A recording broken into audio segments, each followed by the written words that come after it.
So first, I would like to share some information about what is Asia Pacific Model United Nations and what is Model United Nations. So let me have the schedule first with you.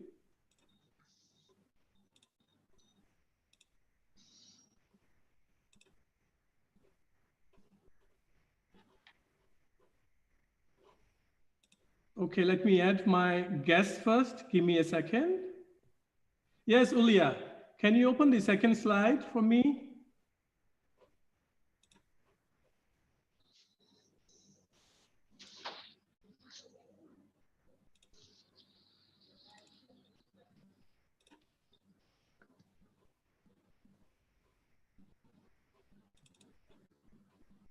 Okay. So here we have the schedule of the meeting and what we are going to do today. So this is with you. Here we go. Great. Yeah, so first part, 10 minutes will be mine. I'll be your host in the whole meeting. Then we will be having Miss Diana Wong. She will be doing her talk during that time. Then Mia Sabati, Rachel Yue, Professor Lu we have from China. Then Jesse Jing we have. Mr. Christian Kuna is also with us. Then from Thailand, we have Dr. Lerchan Taselingwat. And all the way from Pakistan, we have Mr. Rizwan Zafar. He's from media background, and he's also a very famous youth icon in Pakistan. Then we will come back to India, and Mr. Gunjan Datta will be sharing some insights about entrepreneurship, because economy of any place is also important, and how young entrepreneurs can develop themselves. Then we will go to another Asian country, which is Sri Lanka. We will be having Mr. Jerome. Then we will go to Africa. We will be having Mr. Solid, who will be doing your entertainment part. And I'm very much welcoming him, that he can make you some excitement, like he will bring you to some new mood, because it can be boring sometimes for you to listen to those motivational talks, but definitely Solid Emily will change the idea. During break, we had two guests, one from France. She's the Prosecutor General, Miss Olga Leonidi. And from Bollywood, India, you are always excited to see Bollywood like actors, actresses. So she will be sharing her video message during that. Then we will move to the United States, and we will be having Munira Pulodi, who is very active there. And she used to work with the United Nations also. And she's a young human rights activist. Then we'll go to Middle East in the holy month of Ramadan. We have from Morocco, Professor Imami Malayani. Then we'll go to UK. We will have Dr. Vishwanath Kokonda. He will be sharing some inspirational talks. Then we'll go to UK again, and we have Baron Stephen von Cohorn, then Baroness Annette von Cohorn. And right after that, we will be having an open discussion session where we'll be having some question answers from Facebook, YouTube. And finally, we will be ending. So before we start, let's see what is actually Model United Nations. People always, they have different questions, and they ask, what is UN, what is Model UN, and how they are same, how they are different. So I'll give you the general overview that what is model. You can understand by the word that model means representation, the simulation, and it is the explanation and sampling simulation of the real United Nations. What we do here, we do the simulation of United Nations, and we tell what is the real United Nations actually, and when it was founded, what was the need, what are the different parts, different bodies, different branches of or sister organization of the United Nations, because you see that we do not have enough knowledge about the UN, how it works. We always think that, oh, UN must be some government body or doing like a supremacy work. No, definitely not. It's the group of the nations, right? You could see one meeting happening in the picture. And why should we do MUN actually? You represent different countries, you learn how to think in different perspective, how to build public speaking, negotiating, cooperative, and solving skills, then it makes you aware what's happening around the world. And definitely you meet interesting people, eminent personalities, and of course it's fun. So I hope many of you know about Model United Nations already, and you don't need to see it in that way, because I'm going to show you some details about me and about my organization team. This is one general picture of the United Nations General Assembly Hall in the UN America. Okay, this is me when I was in the United Nations office at Geneva last year, before this pandemic. So I attended a Model United Nations conference in the United Nations office at Geneva. This is another picture when I was representing India in the China-India Youth talk. So I was the representative from India for this talk. And we were like 4 people from India, 4 people from China, where we were like discussing about issues and how these 2 countries can grow together. So that was really fun. And this is another picture when I attended another Model United Nations conference at Oxford University in the United Kingdom. And the another picture is the United Nations General Assembly Hall, the United Nations headquarters in the United States. And some other experience about Boy Scout, because I have been Scout since I was 5 years old. And I joined as a cub, then as a Scout, then as a rower, then as a rower leader. So because of that, I have been to different places. And I was elected as the vice president of the India-Pakistan Youth Forum during this 2nd Special Integration Program. And also I was helping the Kuwait Boy Scouts Association and the Mile Scouts. Okay, here we go. This is the panel we have total together for our conclave. Some of the guests, they will be doing some youth talks on different days, and you will be getting the notifications about them. Okay, so like Deepali Saini, she must be sharing her video today. Meghna Esbelavadi, she will be doing her talk later this week. Finally, this is my team, those like who are helping me. Ulkar Kanalarova from Azerbaijan, Gunjan Datta from India, Ashwini Kumar Srivastava from India, then Dr. Larchanta Silingoda from Thailand, and Solid Amuli from East Africa. So this is about our team and our event. Feel free to drop us your questions anytime in the chat box or during the YouTube live. Okay, back to Ulia. Hey, Ulia, how are you doing today? Are you excited about our event? Hi, everyone. Nice to meet you all here. Yes, and our conclave officially started. I'm so excited. And I am from Azerbaijan, the board member of Association of Scouts of Azerbaijan, teacher and also event organizer. And we have many speakers here from around the world. And we'll have an opportunity and a chance to watch, listen, and their presentation today. I would like to introduce our first speaker to you. And let me share it with you. I hope it's visible. You share the screen. Okay, just a minute, please.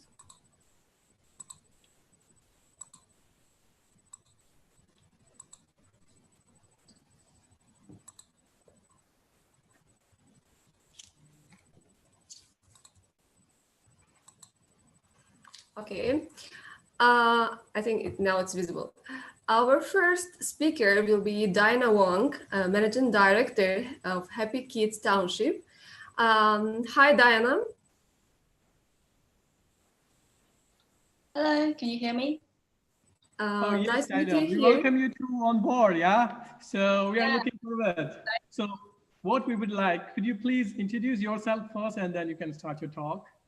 Oh, of course. Thank you so much for your invitation. This is really my great honor to take part in this event. So I would love to share my PowerPoint if that's possible, or I just introduce myself straightforward. Can I share my PowerPoint? Share the screen. Yeah, okay, can I do it? I cannot start screen share while the other participant is sharing. Okay, so, Ulia, can you take it down? Yes. Just a minute, please.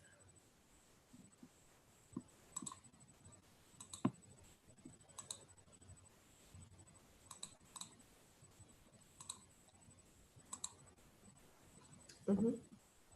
Okay. I'm doing that. Yes, Dana, you would be able to do it now. I could just give me one moment. Meanwhile, she's able to share her screen. I would request everybody to please keep your exact correct name in your screens and keep yourself mute mode. So that would be great for us. Okay, Dinah, back to you. Yeah, so you can see the PowerPoint now, right? Right. Okay, good. So actually, I'm a marketer who has been in advertising industry for 5 years. I was kind of like trying to educate my clients for 5 years, but it's so difficult, you know, try to educate your clients. So it's easier to try to educate my kids. So that's why I started my Happy Township Agriculture Education Project. And also I'm a mother of 2-year-old girls, so education is always on top of my interest. So today I'm going to talk more about agriculture education and provide you guys with a basic understanding of what agriculture education is and why it's important to bring your child out. So let's get started.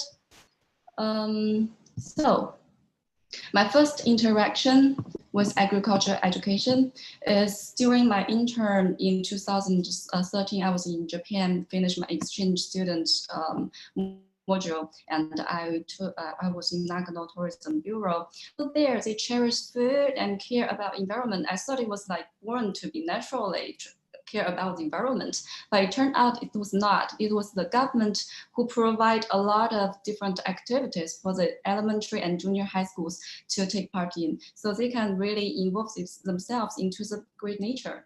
So, and what is agriculture education? So actual agriculture education actually is just take the students out of the classroom and do whatever they do in the classroom, but in the nature. So you can also do math in the forest. You can also do like learn technology in the farm. So that's very interesting. It's a great opportunity to access the nature and benefit students' mental and physical health. And also there's a term called nature deficit disorder. I don't know whether this term is true or not, but we can look at a picture. So I don't know, can you see the picture? Oh, yes. Okay, so if you look at the picture, so it's a news that even prisoners spend more time outdoors than kids. 1/3 of the kids spend less than 60 minutes playing outside every day, while prisoners spend at least 1 hour outdoors. So I think it's very interesting because the kids nowadays, they spend less than prisoners outdoors. So that's really with my concern. And also this example that happened a couple of weeks ago in Shanghai, a primary school student attends an online Chinese class at home during lockdown in Shanghai. And also there's one other news that teens are spending a daily average of 9 hours consuming media in one form or another. So this is telling us technology is not the criminal. You can do both good and devil. It depends on how you use it. It sometimes can be good, like we can contact each other remotely. We don't need to wear masks and standing together, right? So, but if you just use it to kind of like kill time, that's really bad. That's kind of like the downside of it. And I would like to draw a comparison of the 80s childhood and now the childhood. Kids today prefer Xboxes to Sandbox. I don't know how many of you know Xbox.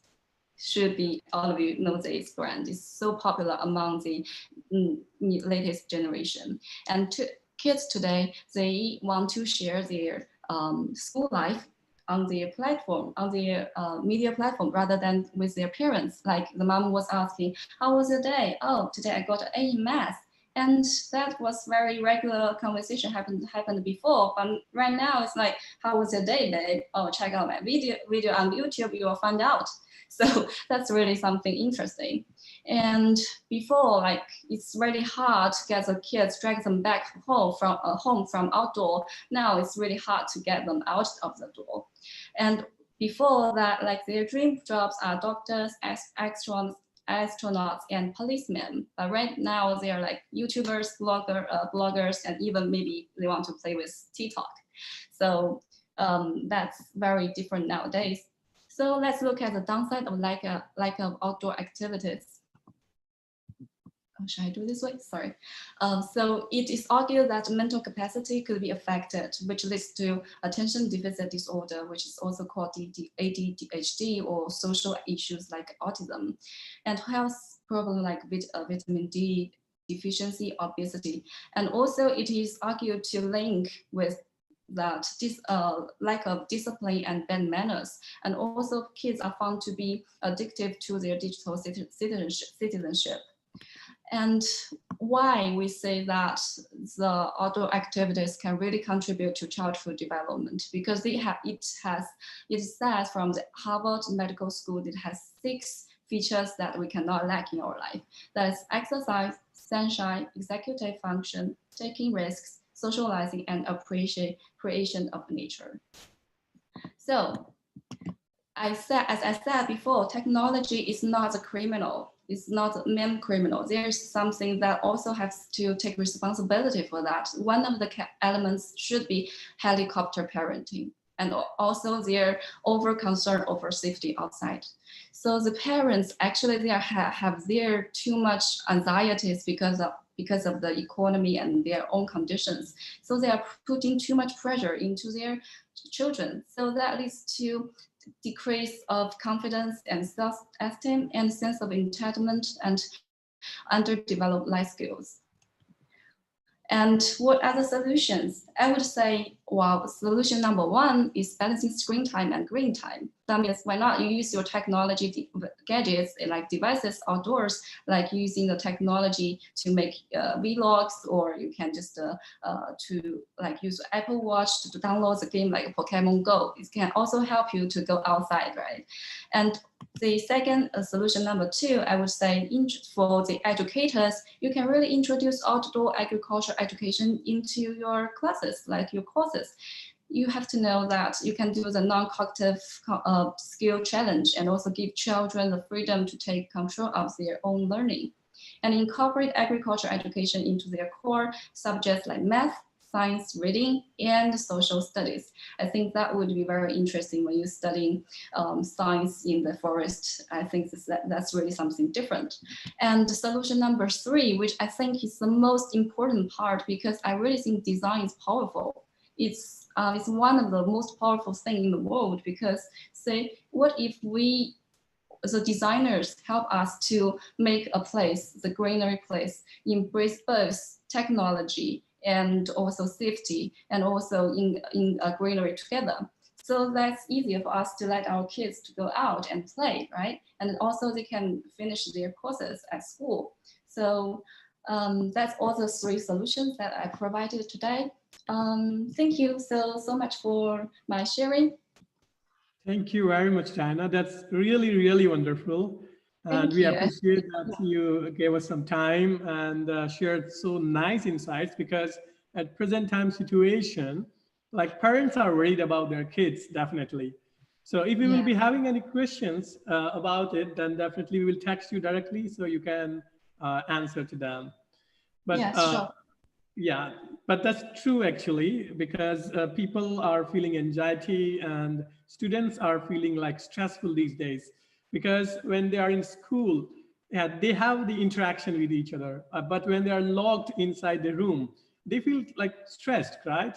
They feel like isolated type. So that's a big problem to them. And the psychology is really important, especially when you talk about teenagers.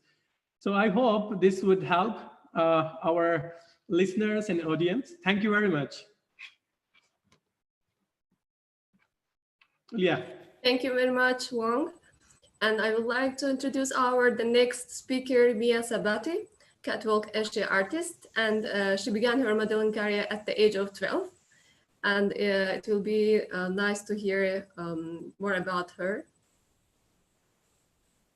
Hello, can you hear me? Yes. Nice to meet you. Nice to meet you all, to meet you. This is all very exciting. Thank you so much. I'm very happy to be here. Thank you, Diana. That was a very beautiful talk. You're so right. I mean, especially now I'm thinking how it's affecting all of us staying inside so much, but we have to keep each other safe, of course. I hope everyone is staying safe, everyone is staying sane, everyone is being good to themselves and making the most of this time. I feel like a lot of my friends and myself as well would try to kind of use this time to improve ourselves in many ways. Maybe take some online classes, watch a lot of YouTube videos, watch a lot of talks, like this one, to try to just gather more information on what's going on in the world. Maybe take some time to do things that we've been putting off for a while. Often taking cooking lessons and drawing lessons. And yeah, I just hope everyone is, taking this time to just make the most of it while doing the best we can to stay safe and keep each other safe as well as our social responsibility. I thought I would just do a little cooking with you guys because I think it's so important to nourish our bodies in the right way and to be extra good to ourselves, to keep ourselves healthy. A healthy mind needs a healthy body. And I also want to talk about ingredients. So, Diana talked about agriculture, and it's so important to think about how we get our food and what kinds of ingredients we use, how we source those, because it has such a huge impact on a lot of things. I stopped eating meat at the age of 6, just because I was a kid, and I was like, just when I found out about how these things happen, I was a little sad. But more recently, I've been learning more about the environmental impact of animal agriculture and how much water goes to waste, how we waste like over 90% of the calories through this cycle, and how a lot of things are not in the best interest of ourselves and of our planet. So another thing that I would like to remind everyone of is to support your local businesses when we are allowed to go outside to go shopping.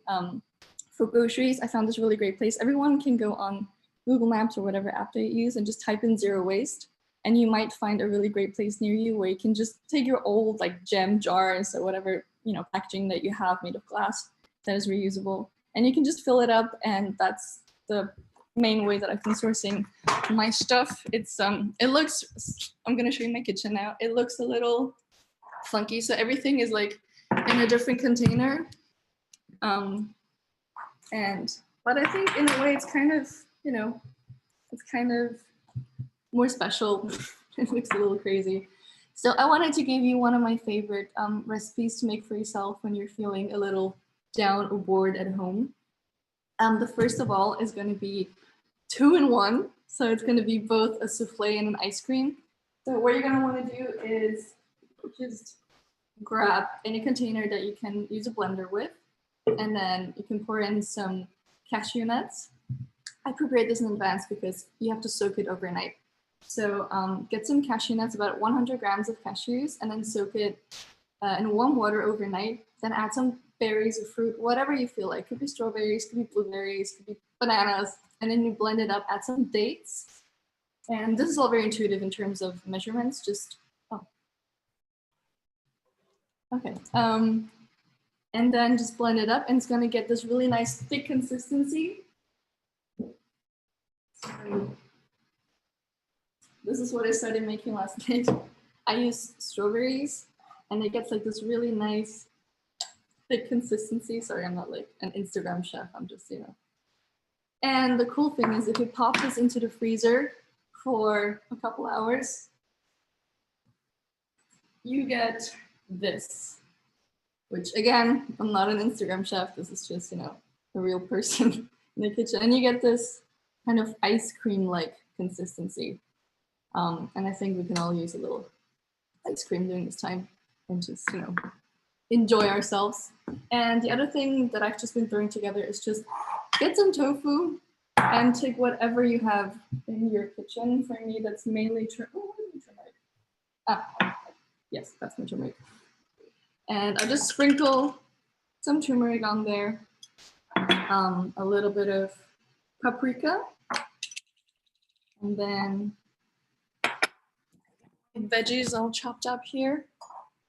It looks really funny sometimes because when you're using those old jars, sometimes the writing is still on there. I was just looking right now. I have a sauerkraut jar of cinnamon. So that's a little weird. So I got my veggies. Got some, you can use whatever you want. I prefer to use baby spinach, some basil, some tomatoes. And then if you're completely alone and isolated like me, get yourself a tiny pan that cooks just enough for yourself, so you don't waste anything. And I'm not sure I have enough to actually do it right now, but yeah, I just wanted to show you. This is basically my go-to. It's a lot of veggies. It's enough protein to stay strong. And we got some, for me, the most important thing, even if during this time you find yourself running out of a lot of ingredients, which is why I want to keep this really basic. But even if you run out of a lot of ingredients, which I have many times, I think the most important part is actually to stock up on the very basic things and the best spices. Spices are everything. I invested in some extra piras from Indonesia, a lot of soy sauce, so my main part, I think, is just a lot of spices. Everything is just, in Taiwan, we love sesame oil and ginger. Those two stir fry together, just really basic things, and then you can make anything taste really good. And I think it's really important to just, make sure that we are taking good care of ourselves and staying fit and healthy. And if all else fails, well, support your local restaurants. Order some nice things. I thought today would be my cheat day, so I just got myself a bunch of matcha cake and lemon tarts, as well as cinnamon buns. So I noticed a lot of my local places are struggling and going out of business. So just remember to think of the small businesses as well. Popeye, order online, whatever works for you, depending on your country. Currently in Taiwan, we are not, we don't have to stay at home anymore, so that's pretty cool. But a lot of countries, I know that is still an ongoing thing, and I think it's so great that everyone is cooperating and willing to sacrifice a little chunk of your own freedom and your own plans, whatever you meant to do, to be kind and respectful of each other and take care, especially of the ones that are extremely vulnerable during this time. So also because I was thinking that both when I went to the zero waste store just yesterday, they had this thing where everyone put little post-its on the wall. I thought it was so beautiful because it happens to be in both my home countries, Austria and Taiwan. It is Mother's Day tomorrow. And I think the biggest mother that we all have to honor right now is Mother Earth. So yeah, I hope that everyone is inspired by my random cooking and ideas, maybe to pick up something and to just make the most of this time and remember to be kind, and that includes yourself. So I'm gonna have some durian because I hope you can smell this through the screen because I know a lot of people hate to smell so much. But yeah, I hope everyone is doing super well. Thank you so much for letting me join you today. I hope you're excited to cook and to make the most of this crazy time. Stay safe and thank you. Yes, thank you very much. That was completely outrageous, and whatever you have shared, that it's kind of skill for everybody. Like these days, I'm trying to learn cooking also, but my biggest problem is that I'm completely vegetarian, so I have very less choices sometimes. Oh. Yeah. Oh, if you ask me, my kitchen is full. definitely I would say that I don't like durian because it's so stinky for me. Well, thank you very much. So we will be giving you some questions at the end, whoever will be here. So let's get back to Ulia and see who is our next speaker. Thank you, Mia, very much. And our next speaker will be Rachel Yu. She is the Miss United Nations International People's Choice World Champion 2017. Hi, Rachel. Glad to see you here. Do you hear us?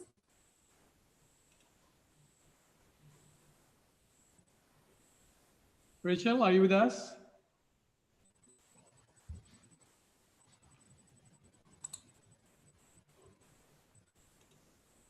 I think Rachel was there. Yes, she was there, but I could see her name. Hello, Rachel.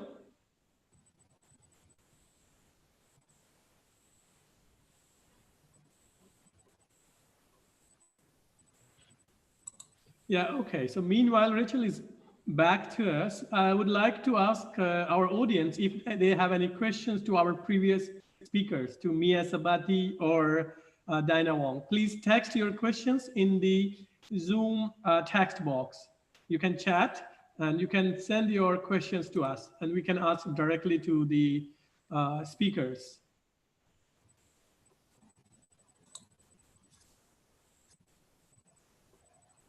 So meanwhile, we have any question? I have a friend from India, Mr. Alok. He also helped us actually during our poster making and those IT stuff. So I would like to ask him a question that how's life in India now? Hi, Kamal sir, how are you? Yes, yes. What would you say about like how's the situation now in your city? How do you feel like in lockdown? Because when I came that time, the situation was very good. And now I would definitely say that this area, Shanghai area, is one of the safest place on this planet now. So everything is kind of open. There are no cases. Government is doing really well. So what's the current situation there in your city? Alok, sir. Hi, everyone. This is Alok Pratap. And if we'll talk about here in India, so like whatever the things are going on in all over India, all across the world, the same situations are here. But the thing is, our Indian government has done a very good job over here in India, right? So what they have done is exactly the Indian government has done fantabulous job in this pandemic. Even not even WHO, every country praises Indian government initiatives to fight COVID-19 pandemic. That's why India emerges as a global leader in the fight of against COVID-19 pandemic, right? So India government has done a very good things like to fight with the virus so far. The government started preparing for the deadly diseases well in advance. Respected PM and along with all the ministers, those who were there in in his cabinet, constantly monitoring the situation in the country. This is the best thing Indian government is doing in India, right? So that's why if you see the current scenario, Mr. Kamal, so you can see the the data, like whatever the data we are getting from the other countries and whatever the data we are having here in India, it's quite different. But still, we are into the good position and everything is going good over here. But you can say how we are feeling in lockdown, like it's a kind of like we are totally locked here and we are not able to get outside to get the things and to meet with the people, to meet with the friends. But still we can do many things kind of to sit here in our room and in our home. We can protect the peoples, we can save the children's. If you won't go outside in that pandemic, like this is the only one thing you can do it. Okay. To stay at your home. Yeah, exactly. That's really great to hear from you, Alok sir. Thank you very much. So I heard a message from Ms. Rachel Yue. She's facing some technical problem due to some connectivity. So we will get back to her later. So for now, Professor Lu is with us. He's also kind of like very famous personality here. And he's a very good speaker, actually. So I think he's already ready here. So I apologize like to invite you like before your time, but I would really request you to, can you please share your insights, Professor Lu?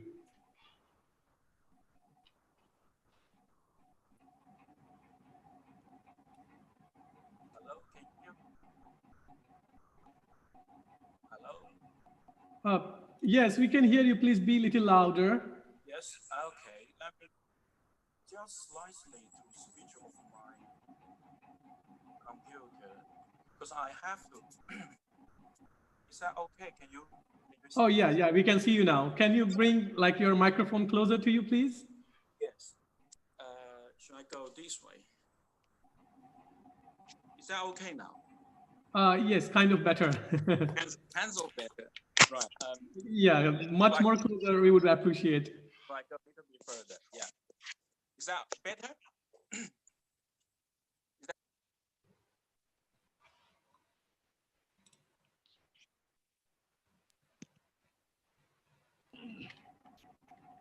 Yes, can you hear me? Yes, yes, we can. Okay, should we Yes, start? go ahead. Is that louder enough? Not exactly, but it is acceptable, I think. Okay, yeah, I try to speak louder. Right. First of all, thank you so much for the invitation. You will be glad and the honor to come speak in such kind of international event. Just very short introduction for myself.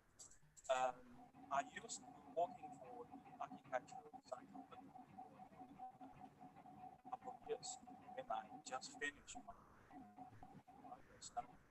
And then I started my postgraduate study in the University of Nottingham. After the PhD, the graduations, I became the educator and also a researcher in the same university. During my research and my career in the early stage, I used to be working for a number of disciplines in city culture, and I found it's important to transfer those application theory practice, ensure those research outcome and also those interesting information and the idea can become the business idea. Sorry to interrupt you. I am like getting text that your voice is not audible. Could you please be a little more louder? Okay. Should I just go closer? Yes. If we can have a headphone, right? It is better. Okay. Yeah, if you can have a headphone, then probably it would be good to us. Yeah. You can use your headphone. Unfortunately, you have extra time because our previous speaker was not there. So you have a little extra time. Okay, No, your picture has been... Yeah, it's being settled down. Let me try.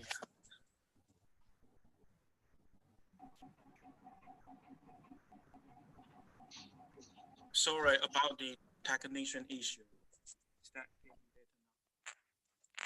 Yeah. Is that louder now? Hello? Kind of. Cancel. Right, I try my best. Cancel. Okay. Yeah, keep it this way. Yeah.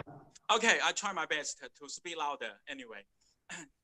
Yeah, just interrupt me if you saw the quality of the voice. Yeah, but I would request you, could you please like little bit introduce about yourself to everybody? Yes. I just finished that, but I try to repeat again.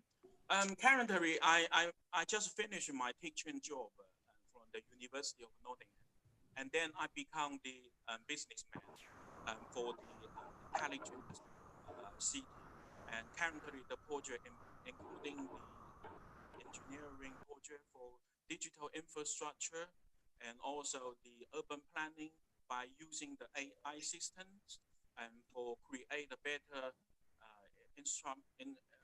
the better engineering projects to support the intelligent city. And so this is quite a lot of the difference between the educator and the businessman, as what we know. But during this area, I'm still thinking about the key issue, which is how we can make a better world, not only just making the business or just a theory research in my post when I was the educator. So I was thinking this could be a key issue for how to generate our creativity. I think the creativity is the most momentum for developer the city and developer the individual, also the society.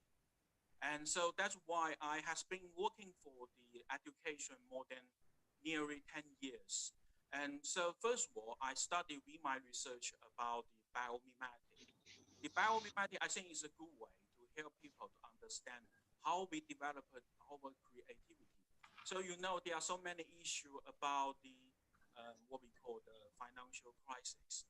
We know there are lots of the shortage of the food, shortage of the energy, and so I believe most of those questions can be sorted out by biomimetic project. And at that moment, so I try to learn how the nature sort out this issue, and by using the nature way So we can see there are some of the modern technology already being developed. For example, we can harnessing the water from the air. We also can using the what we call the kinds of the Ruther effect glass, which can be able to create a condensation for collecting the water, but also easily to clean. But not only about that, and I try to learn how the technology and how the society of the nature can develop the what we call intelligence from the distribution or intelligence of emergence. The emergence of the intelligence is very interesting idea. For example, we know the small ant. They looks like a kind of very small creature. They didn't walk very smart way and individually. But once we look at this whole society, or the internet, they can develop a so efficient way to carry on to transfer the food. And at the moment in my company, we are using such kinds of what we call nature environment, nature inspired calculation method we call algorithm from nature. Try to understand how the AI can develop these kinds of the algorithm, which can extremely help to the city closing. For example, we know the transportation jump is a big issue for our urban. Every day we're suffering with the issue how we can transfer ourselves very efficiently to the location, or how we transfer the food and the cargo to that important intersection transportation key point. But eventually we found the nature already provide the solutions. For example, the ant, they know how exactly they can transfer the food from very far distance to the end net. So we're using the computer's program to develop the algorithm and helping the planner, the city organizer to understand how we develop these kinds of technology. And these kinds of technology extremely help to reduce the energy shortage, to reduce the problem of the energy shortage. And also we can easily to using the other kind of technology. For example, we are developing the airship, and the airship will connect by AI systems, and which will floating up on the air and helping me change the microclimate. And those microclimate, once they has been changed, for example, we can increasing the rainfall by actually move the air, the very humid air, by using the airship. And those airships actually they are playing a kind of the very simple way, just floating on and reduce very, very small energy, use very small energy, but it's very efficient. But the important thing is how we organize a number of the airship efficiently way. We also learn this idea from the nature. So I believe there are so many solutions they are waiting for us to discover. We know the society at the moment we have so many issues, but one of the issues is we didn't have fully develop our potential. Our potential not only from our human beings' brain, but also coming from how we learn from the planet, the nature, our neighbors, and even other individuals. So we develop the neural connections, and very simply try to understand to each other by using the connection between our brain and the computer. So the AI can help the people learn very faster. And the AI system, they extremely understand the people's brain development. And we try to understand how the individual can develop their strengths individually, rather than we go to school and we using the very identical method to teach and to educate our students. And so this is the things that can extremely develop our strengths and our potential in the future. Everybody, they don't necessarily have to use the same standard to become such kinds of the we call successful student or successful expert. They just develop their strengths, and they using their strengths to ensure they become successful on that particular area. They are strong, so we can develop to using the what we call the collective intelligence. We got a number of the excellent talents. They are from the different area and they're working cooperatively and they have the very cooperative relationship working together. We try to destroy the boundary between the different society and I mean different cultural understanding, because once the people they have the more opportunity to do more new job, they of course can do the better job. So this is the currently job we done. We learn talents. Yeah, we learn from each other. And then we hold these kinds of the creativity developer method can help the people. In summarize, I think integration, invention, and also implement. And also another I capital word, um, which is the investigations. I think once we develop these four of the keyword: invention, innovation, integration, and implement, we just do it. I think we can do many new development and discover many new methods, and those new methods can sort out this current issue of the society. And then we try to encourage every people to expand the boundary, the elimination between our unknown area and the modern technology currently we have. We will all have more opportunity to develop ourselves. We will find our main role in this society. We will never lose ourselves. Someone they argue saying that AI in the future maybe made the trouble, we lost the job. But I believe creation, the creativity, our brain is definitely one of the most powerful weapons in the future. This is my company currently doing. And thank you so much for everybody. And hopefully you can get some inspiration from my talking. Thank you. Thank you for the comment. Thank you very much, Professor. That was really great. So we have a first viewer question for you, actually. We have a viewer from Kenya, and he's asking a question to you that do you like cities or do you like villages? Means, do you like the tall buildings or do you like the urban area, like normal rural area?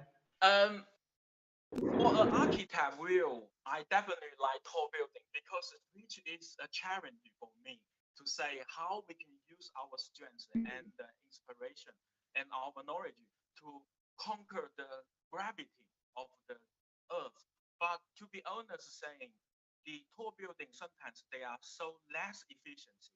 We possibly have to think about to use the idea what we call the regional critical region.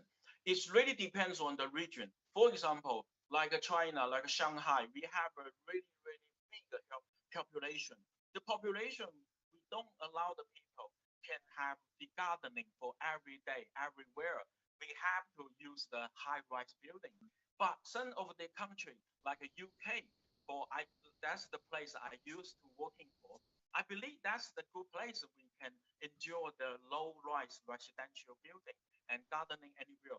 But I believe in the future, someone will develop the very strong technology, for example, high speed of the elevator.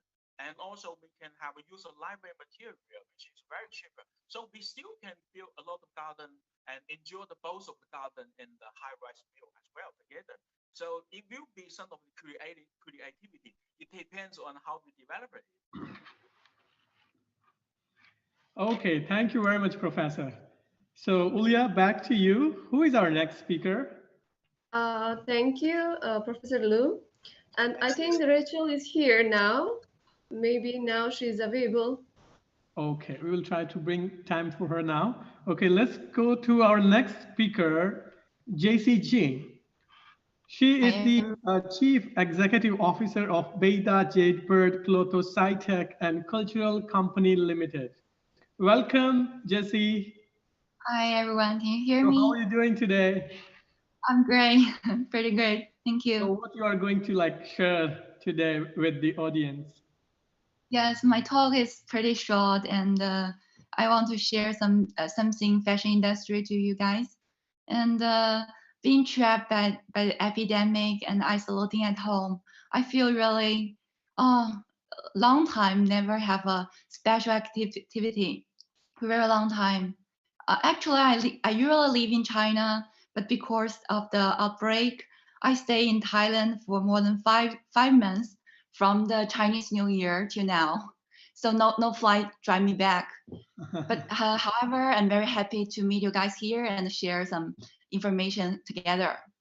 Yes, unfortunately, almost the whole world has been affected because of the COVID-19, and the fashion industry has also been impacted.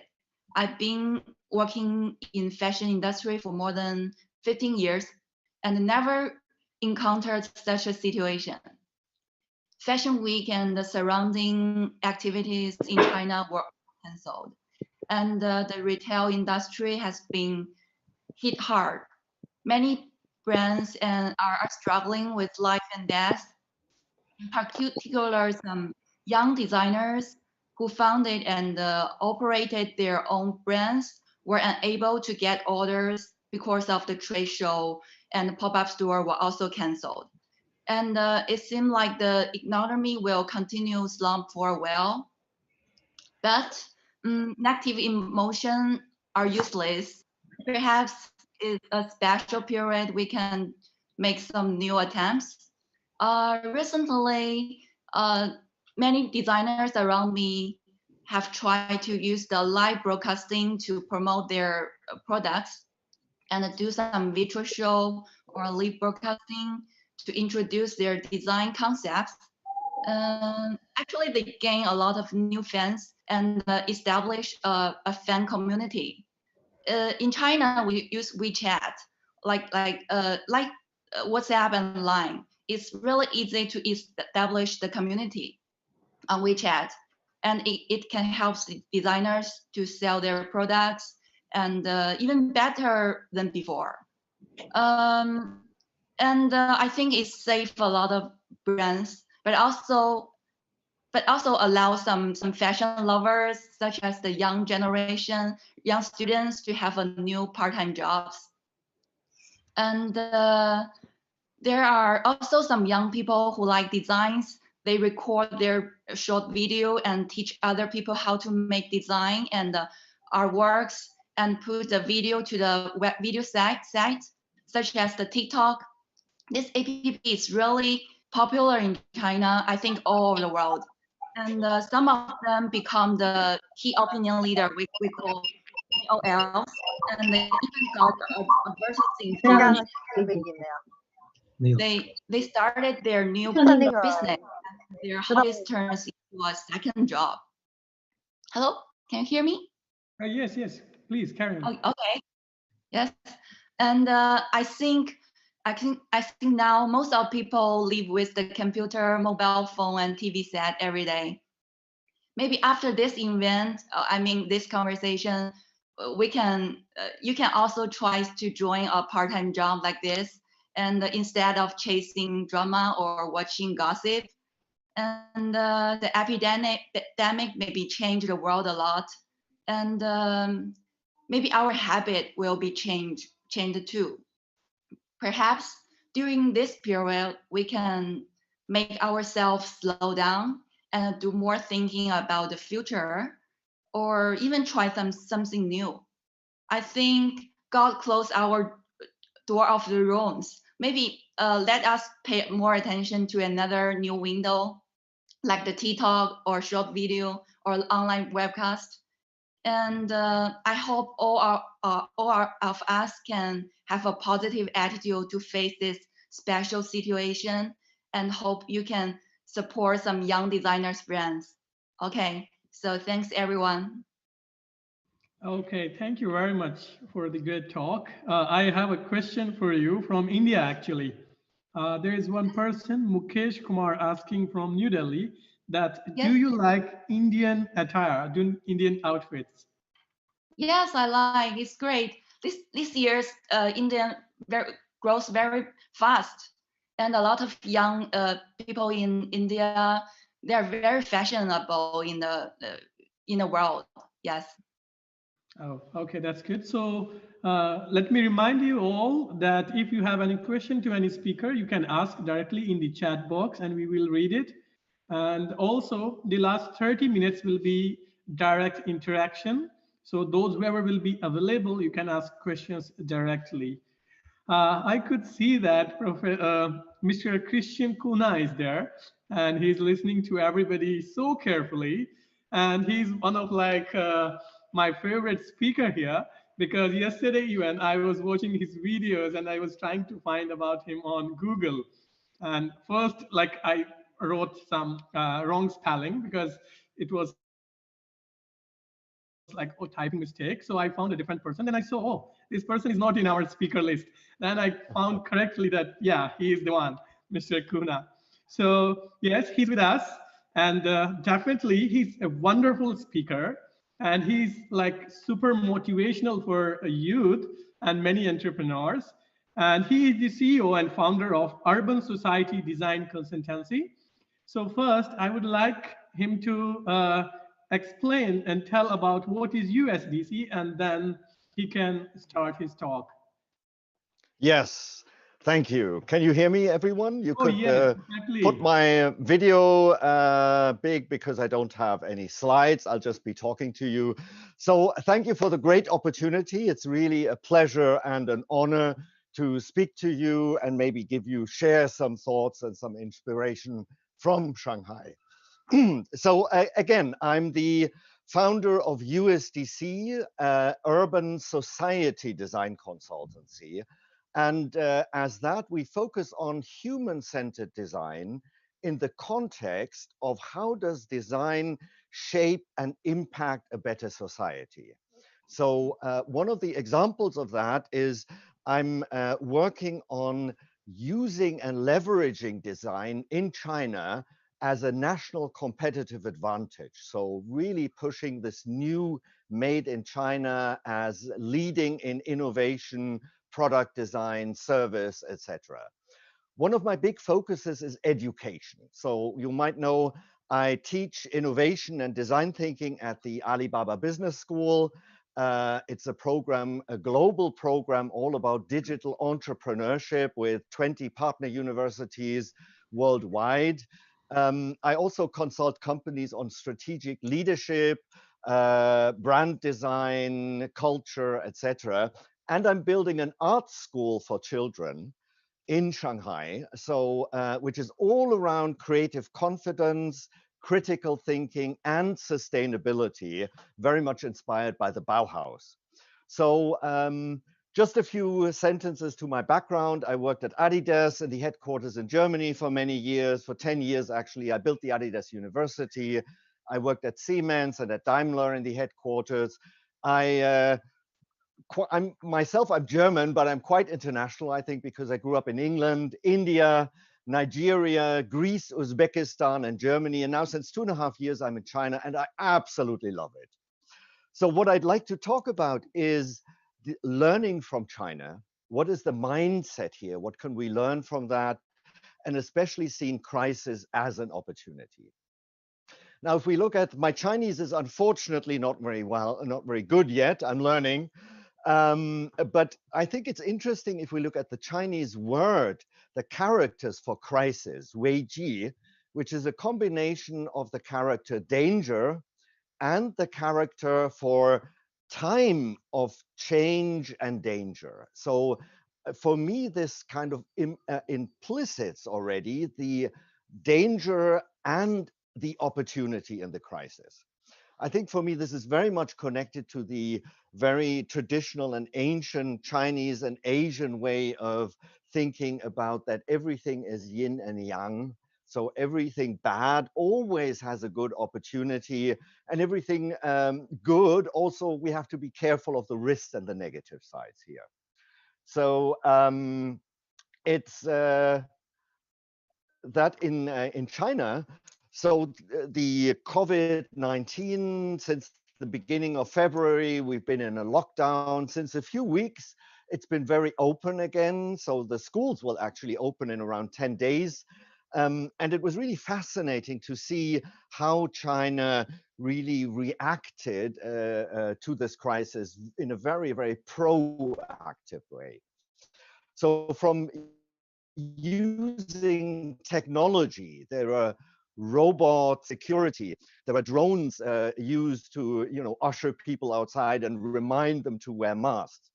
There's AI, artificial intelligence, used at screening in airports and train stations, and actually using big data to scan personal codes to really ensure that people are healthy. And I can just hold that in the camera. I hope you can see it. So this is my personal health code generated over Alipay. And so everybody who lives in China has that. And it's actually in real time. It's generated in real time. It shows your your health status. And with this QR code, you can travel. You're allowed access to buildings. And you're even warned if there's a case close by to just be careful. And the third aspect, I think, which really helped China to manage this crisis in a very, very exemplary way, is also the Chinese attitude, this sense of community responsibility.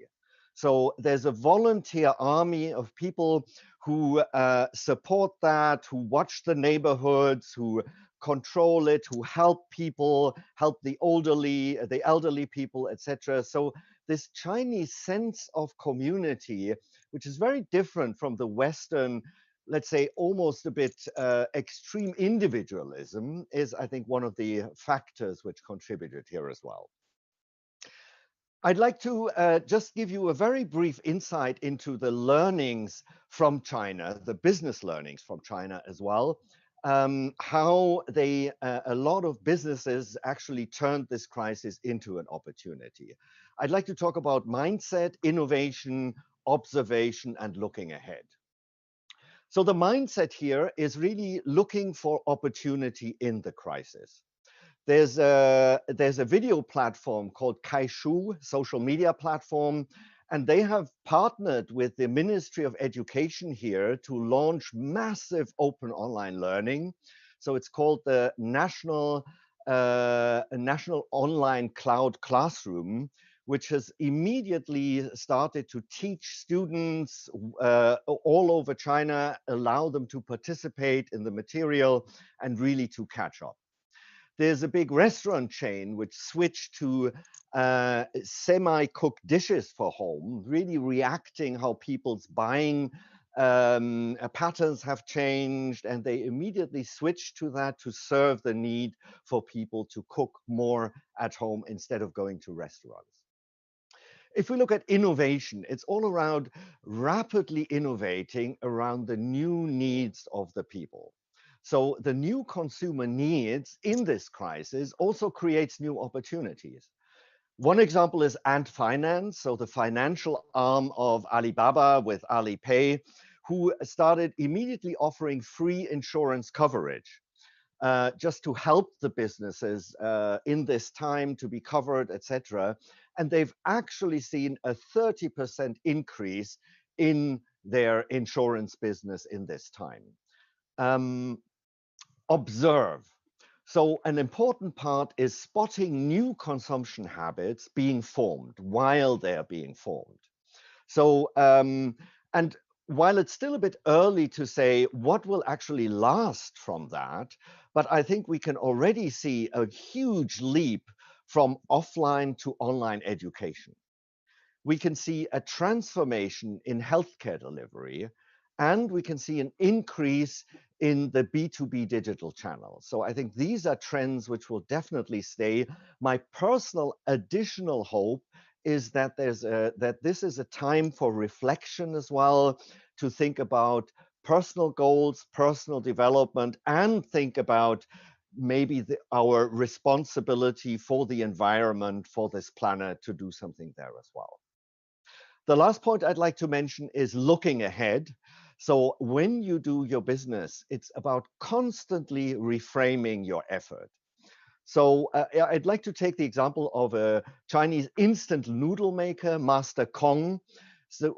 And they switched to delivering smaller stores instead of the big ones because they anticipated hoarding, they anticipated long lines, etc. So they switched their supply chain to actually supplying the smaller stores better. tracking the reopening of the stores while they happened. So really to adapt a very, very flexible supply chain here. It's also about relocating labor very flexibly to different activities. So we've seen 40 big restaurant, cinema, hotel chains that were most affected by the closure here, that they shifted their employees actually to Hema delivery, to the Alibaba supermarket delivery model, offering people an immediate income, offering to support them, to give them jobs, and helping their increased demand in delivery. So that was a very quick and agile shift as well. And the last point I'd like to mention is to shift your sales channel mix as well. There's a cosmetic company called, I'm not sure if I pronounced that properly, they're called Li Qingxuan. Not sure about the pronunciation, sorry for that, who are based in Hunan, and they had to close China-wide 40% of their stores. They had to close all of their shops in Wuhan. And what they did is they redeployed their over 100 beauty advisors, and they made them into online influencers.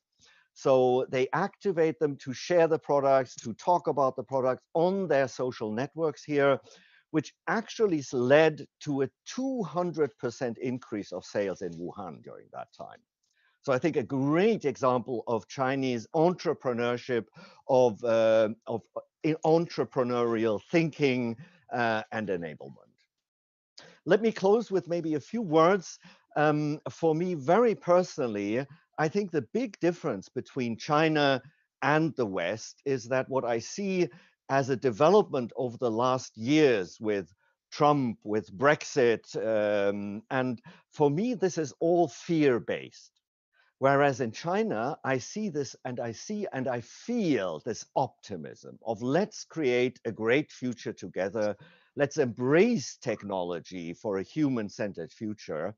And I would encourage you all to really have more optimism, to work together collaboratively, and after all, share more love and empathy together.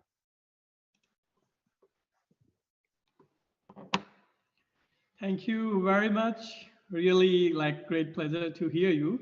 We have a question from India. I don't know why we are getting many questions from India only. Great. So, well, I went to school in Calcutta, so I have lovely memories of India. Oh, wow, that's really great. So from Haridwar city, Mr. Rishi Panchal is asking you a question that do you think that AI, artificial intelligence, is taking over humanity? Well, the answer is definitely no. There's a risk of course, AI developing in an area, but actually there's a big hype around AI. AI is still not as developed as we'd like it to be. I find it a very fascinating topic, and I can hold a 3-hour lecture on just on AI and creativity right now. That's one of my core topics, as I also have a chip implant in my hand here. So I'm actually a cyborg, one of the few cyborgs in China.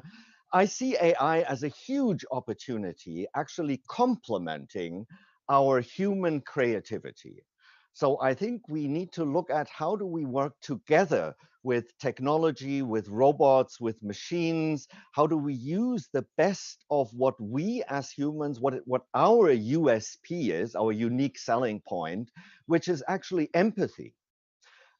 Which is emotion, which is, and to bring that together with artificial intelligence, with digitalization, but always with a human-centered focus. Okay, thank you very much, Mr. Christian. So back to Leah. So who is our next speaker? So I think you all can see that we have all speakers from all different backgrounds, and they are having a wonderful experience in all those new fields where people are looking forward and people are striving to change the world and creating a better world. Yes, Julia. Yes, our next speaker will be Dr. Lejanta. She is very active scout, and she attended in many events around the world. And even in 2016, she got the award of Messenger of Peace Hero. Hi, Lejanta. Hello, everyone. สวัสดีค่ะ I'm Ali. You can call me shortly as Ali. It's going to be easier for you all to call me. So as Anya to introduce about myself, may I talk a bit more about myself? I also the CEO of Kegatan Riverside Resort and Scout Camp, which is the learning center that we try to focus on self-development for youth and young people through the activities, through the outdoor activities.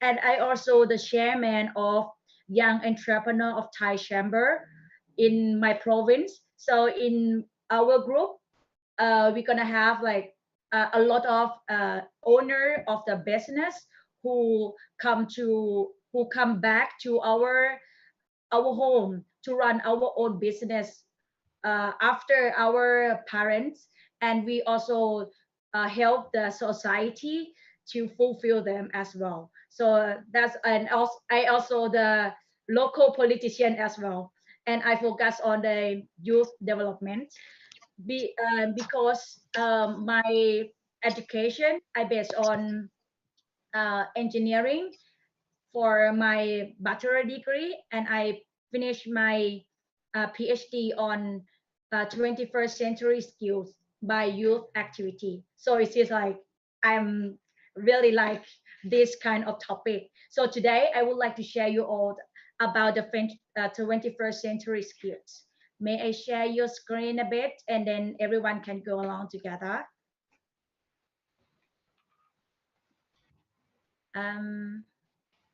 May I share my screen? Yes, yes, sure. Anya, please.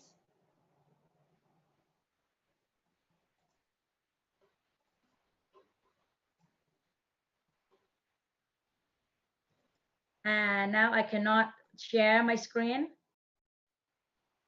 So it is okay if it is cannot. By the way, it is okay. I can talk without the screen as well. I would like to share about the 21st century skill, why it is so important.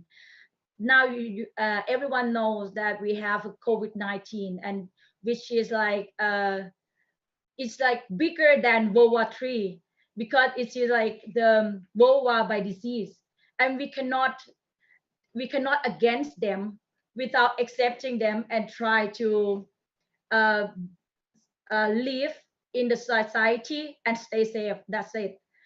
So I can say I can say that it's like disruptive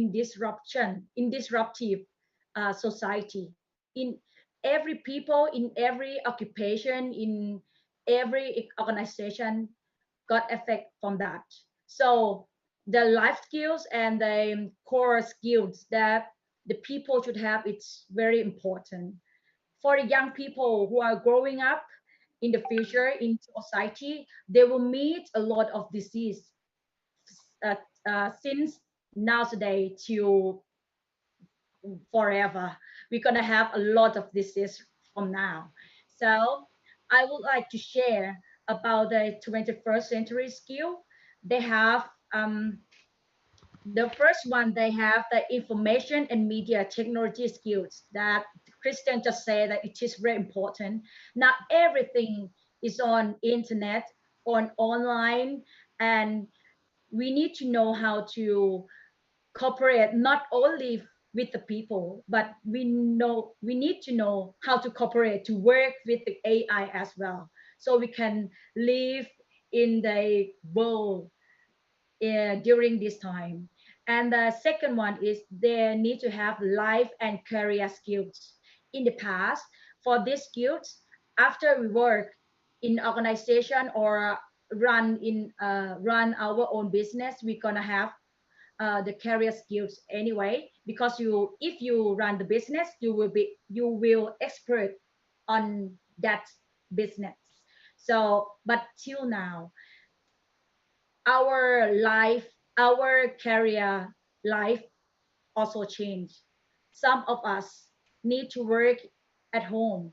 We need to work from home. So like me, I also the teacher, lecturer in the university. I need to change myself as well. So I need to talk with the students I need to talk with the students online, and I need to try to collaborate with them, try to communicate with them via online, and try to get their interested via online, which is even harder than before, but we need to do it. And um, another two skills I divided into two parts. The first part is 3R. 3R, the first R is writing. They need to know how to write. So like in Thailand, we have the alphabet, many alphabets, and it is a bit complicated how to spell something like that. But for teenager, they will simplify it to write. So sometimes they even don't know how to write it correctly. So it is also the one of the important problem in Thailand as well, and we try to uh, uh, teach them more perfectly. And the second R is reading, because now we have the online stuff. So sometimes we just listen from YouTube, like I am the reader. I like to read. My favorite is reading. But during this time, even I would like to read my favorite novel, I will listen from YouTube. So I don't have to write. I don't have to read. I don't have to take the books all the time with me. It's heavy, and sometimes I cannot have time to read because I have to drive, I have to teach, I have to work. So I just turn on the YouTube and I listen on it, something like that. And the third is arithmetic. They need to know about math as a basic. And another part is 4C. The first C is collaboration, because um, for us, we grow up with friends, with friends and neighbors, right? But during this time, our society is already changed. Sometimes the family just stay alone, and they don't stay with the cousin or don't stay with the grandparents. So they don't know how to cooperate with the others. So when all the young people go to the school will the education will try to encourage all the young people to work with friends, to teach them how to cooperate with the others. And then when they go to the society to work with the others, or to run the organization, they will know how to collaborate with the others. And the second C is communication. Communication is so important, since now we have everything. Sometimes we just line, WhatsApp, or a Facebook, and these kind of things teach us to have a bit different behavior. Like if we send WhatsApp or line or Messenger, we hope that we expect that that one should read immediately. See, it's like our behavior also change. But in the past, we cannot get the immediately or suddenly answer. We need to write a letter, write an email. So we need to take time to answer. But during this time, when we have the internet, everything like just click, everything finish. So our behavior also change. So and also sometimes our sentence or our words also go by word, but didn't go with emotion. So sometimes some word is like a bit sound like, oh, hurt my heart a bit, something like that. So we also need to teach all the young people how to communicate with others as well. And the third C is um, critical thinking. During this time is very important as well, because like since I was born till now, I never ever meet an epidemic before. So for myself, I feel like it is very important to know how to handle with the problem that we unexpected to meet. So all the young people also important to know about this kind of critical thinking as well. So then they will know how to deal with the unexpected problem. And the last one is creativity. It is lucky for all the young people too now, because they can get a lot of things by Google or just one click, and then they will get everything from all around the world. So it is very important for them to have all of these skills, and they will become the active citizen, and then they will be one of the person who can change the world, who can create a better world. And the scouting is also one of the most important activities that can help and encourage all the young people to have a big role to change the society, to have their own skills and can stay in the society very well. So that's all I would like to share for everyone. Thank you so much. ขอบคุณค่ะ Thank you, Doctor. It was a great talk. So now, finally, Rachel Yu is connected with us. So she is the host of the Rachel Yu Show, and she is also the Miss United Nations International People Choice World Champion of 2017, actually. And that's really wonderful. And because we are also connected to the Model United Nations program, so we are very much heartily looking forward to you. Yes, Miss Rachel, how are you doing today? Hey, how are you? Can you hear me? Oh, finally we can hear you. Oh my god, I'm so sorry. I don't know what's problem because like yesterday it's worked well. Okay. All right, okay. Yeah, okay. so You can see would me, you huh? like You yeah, can see please me either. explain All right. yourself more about your work, about your organization, and then you can start your talk. All right, okay. I'm read a little bit like tips like how we can during this very hard time. I hope those gonna to help you guys. Okay, let's start it with first one. Cause like happiness requires struggle. Cause positive is always the side of the handling the negative. You can only avoid negative experiences for so long before they come rolling back to life again. Because during this time, we really should think positively. Because everybody will face this. I mean, it's like obstacles. It's not only you. I mean, it's like nobody in here will not face it. So the first one is you can think positively because you can read a lot of books, and also there have too many universities with open lectures on their websites. So you can totally search and choose the courses you like. And I think those is really helpful. And also during this time, we can read a lot of books because we seldom have time to quiet down and read a whole block of time when we are working or studying. So there have one book I really highly recommend it. It's called When Breaths Become Air. I didn't realize that book before because, okay, it's not like with this virus happened. But this time I really saw it carefully is because it really teach you how to appreciate your life with the air, with the sunshine, with everything.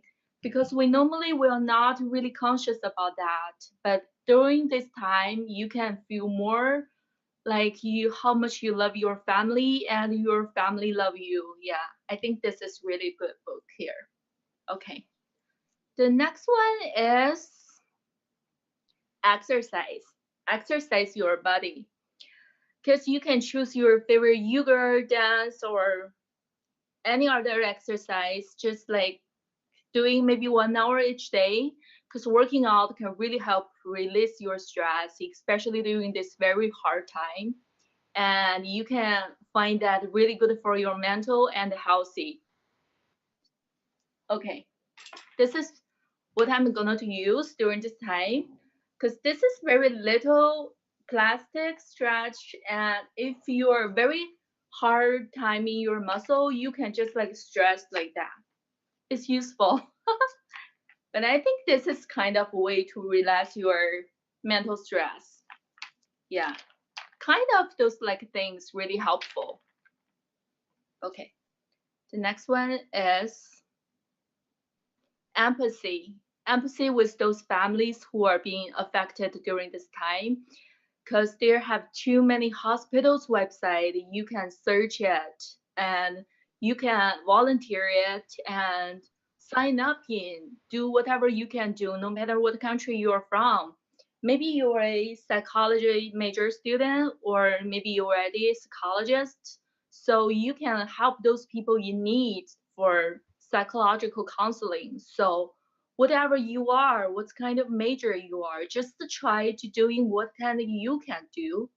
Also, you can donate money if you are rich, or if you have too many others, like maybe your clothes or masks. Those are things you can donate. So just like try to do your best. Okay, there is the last one, is we need to study how to be grateful for all the things we have. Like, I really have time to spend with my family, but during this time I really talk with them a lot. So we spend much time together and we talk with each other. And for myself, I sit quiet down to reflect on my life, because they really have something I really been thinking about for a long time, but I haven't put in place yet. But during this time, I think I'm gonna to brave again to make my new schedule, because I ask myself, who am I and what I really want to be, what my talent, my gifts are, and how can I really use my gift to contribute to the society. So I'm quite think about a lot that during this time, because I really think everyone has your talent and your gifts. So you totally can contribute to society through your gifts.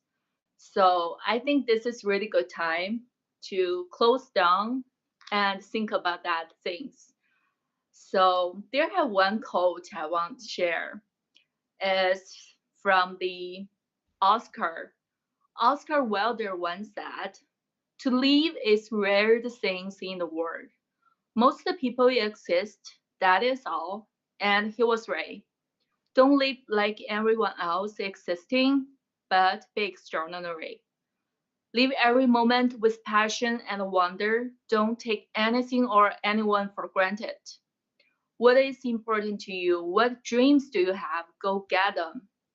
You only have one shot. If you miss the target, at least you will live with pride knowing you have no regrets.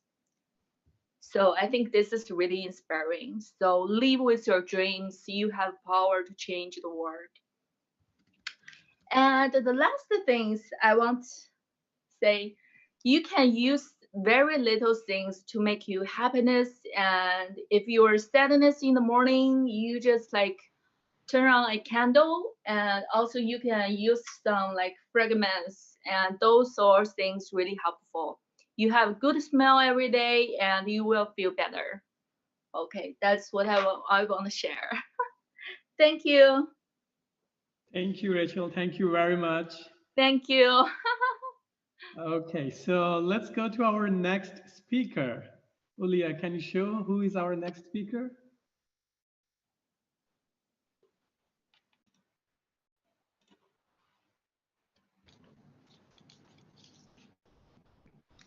Oh, wow, wonderful. So we have from our organization team, Mr. Gunjan Datta here as a speaker. And he is the Raspberry Rover Scout awardee in 2007. And he's also the business head of the PVR Systems India. He's also working with the Vestige products. That's really, and definitely he's very active scout. And after the scouting, after the President Award, he's still working for the development of different scouting programs. And he's a good supporter.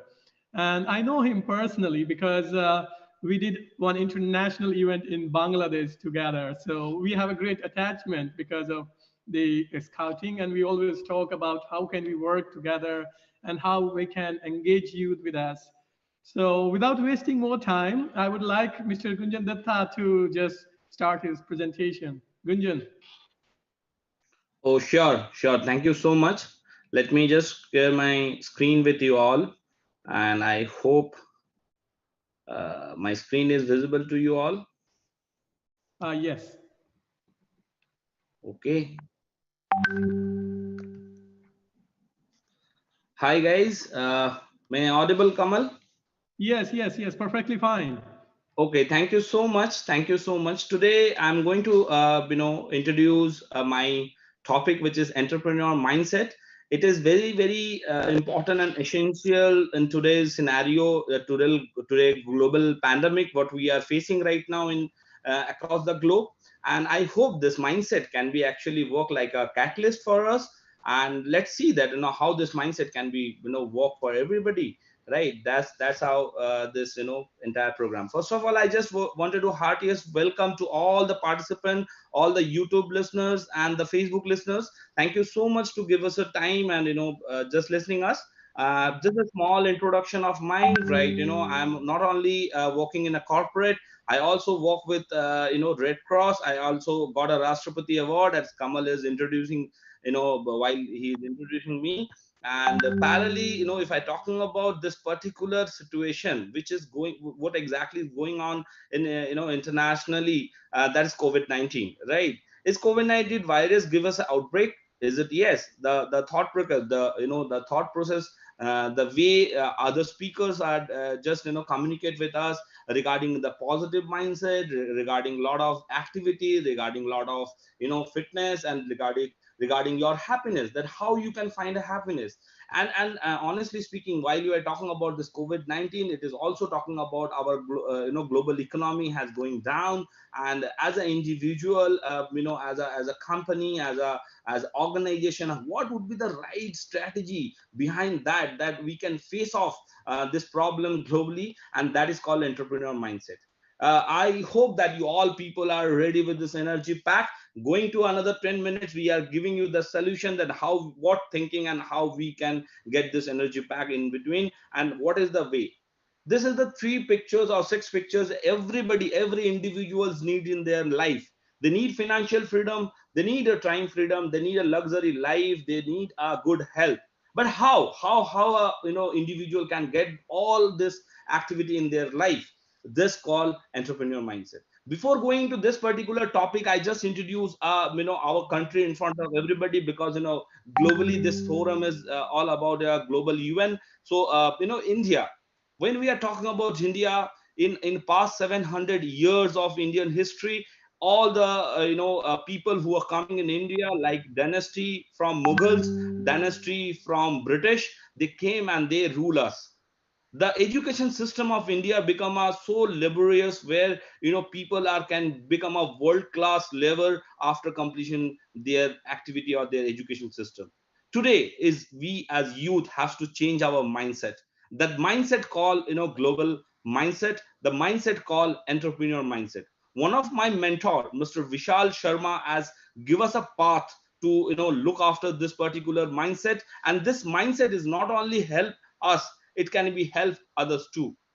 In while I read this book called Poor Dad and Rich Dad, I hope everybody can read.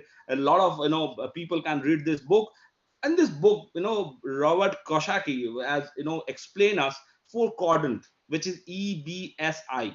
E is people in global people, 95% people, out of those 95% people have a 5% wealth with them.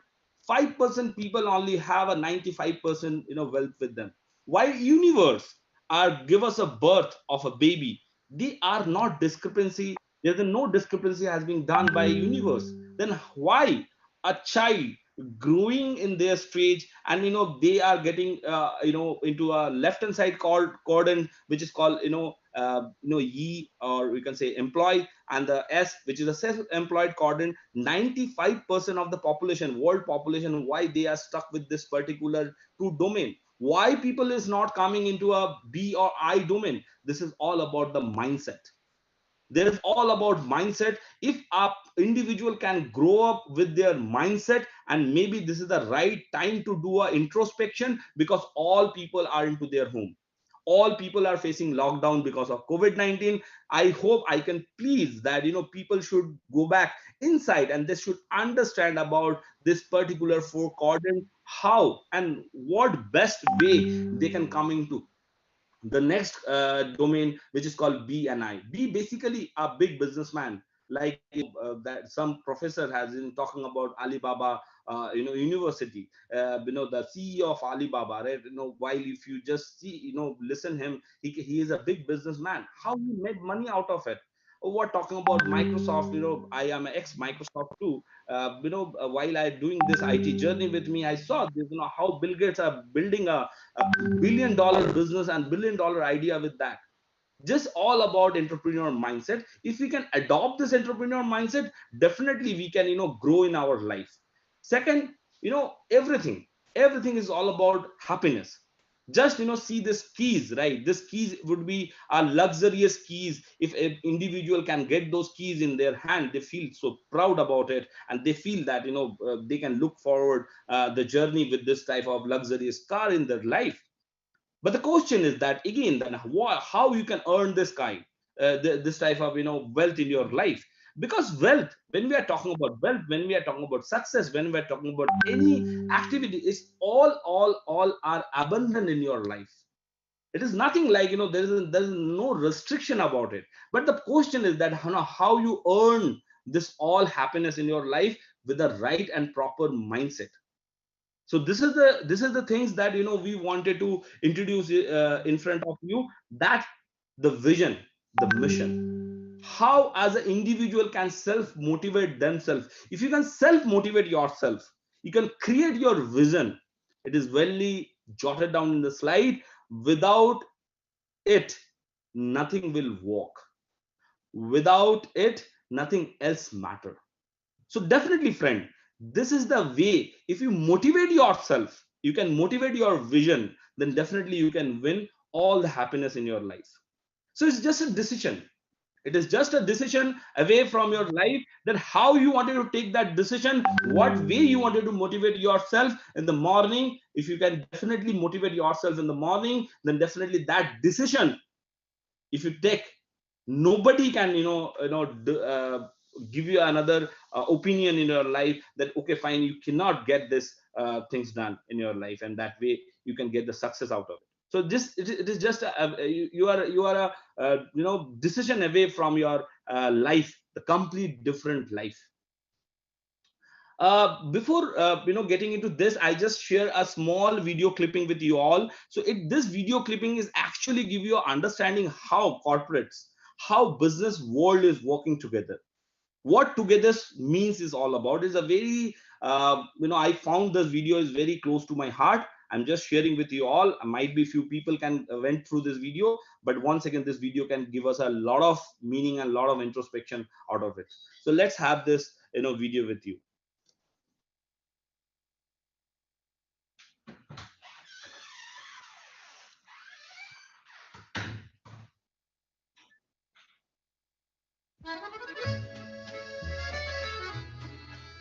Once upon a time, a turtle and a rabbit had an argument about who was faster. They decided to settle the argument with a race. The turtle and the rabbit both agreed on a route and started off the race. The rabbit shot ahead and ran briskly for some time. Then, seeing he was far ahead of the turtle, he thought he'd sit under a tree for some time and relax before continuing the race. He sat under the tree and soon fell asleep. The turtle, plodding on, overtook him and soon finished the race, emerging as the undisputed champ. The rabbit woke up and realized that he'd lost the race. The moral of the story is that slow and steady wins the race. This is the version of the story that we've all grown up with. But our version of the story continues. The rabbit was disappointed at losing the race, and he did some thinking. He realized that he'd lost the race only because he had been overconfident, careless, and lax. If he had not taken things for granted, there's no way the turtle could have beaten him. So, he challenged the turtle to another race. The turtle agreed.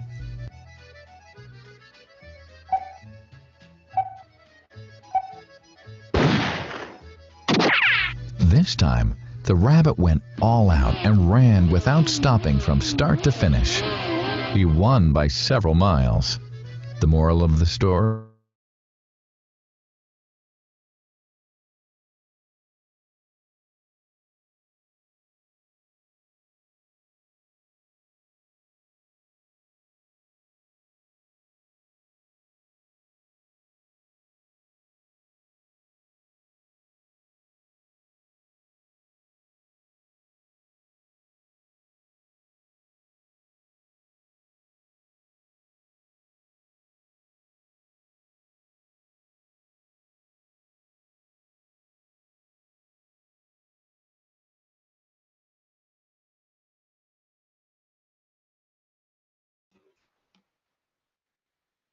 I think there is some internet problem.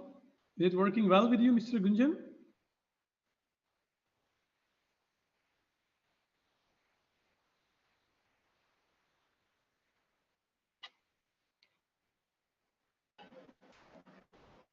Well, can you all hear me? Yes, I think Mr. Gunjan has internet problem, maybe. Okay. Then we can start with the next guest, right? Mr. Gunjan, can you hear us?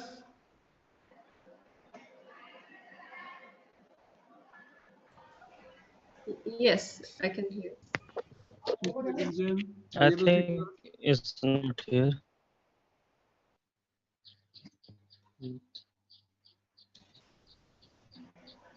Yeah.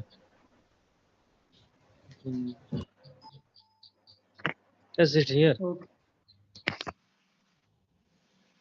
Okay. Fine. So, Ulya, let's see who is our next guest. Can you please show?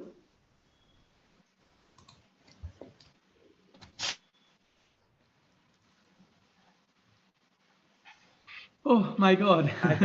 So I'll be having many friends here, and many people are like really youth, young achievers, and they have a common background. So our next speaker is Mr. Jerome De Silva. He is the Assistant Country Director of the International Youth Society of Sri Lanka. And we work together actually for the Messenger of Peace program. And he's a really nice person. He's very active in scouting, and he's very like famous among Sri Lankan youth. And we share similar cultures. And he has been to India multiple times. We met. So without wasting time, I would hand over the chair to Jerome, please.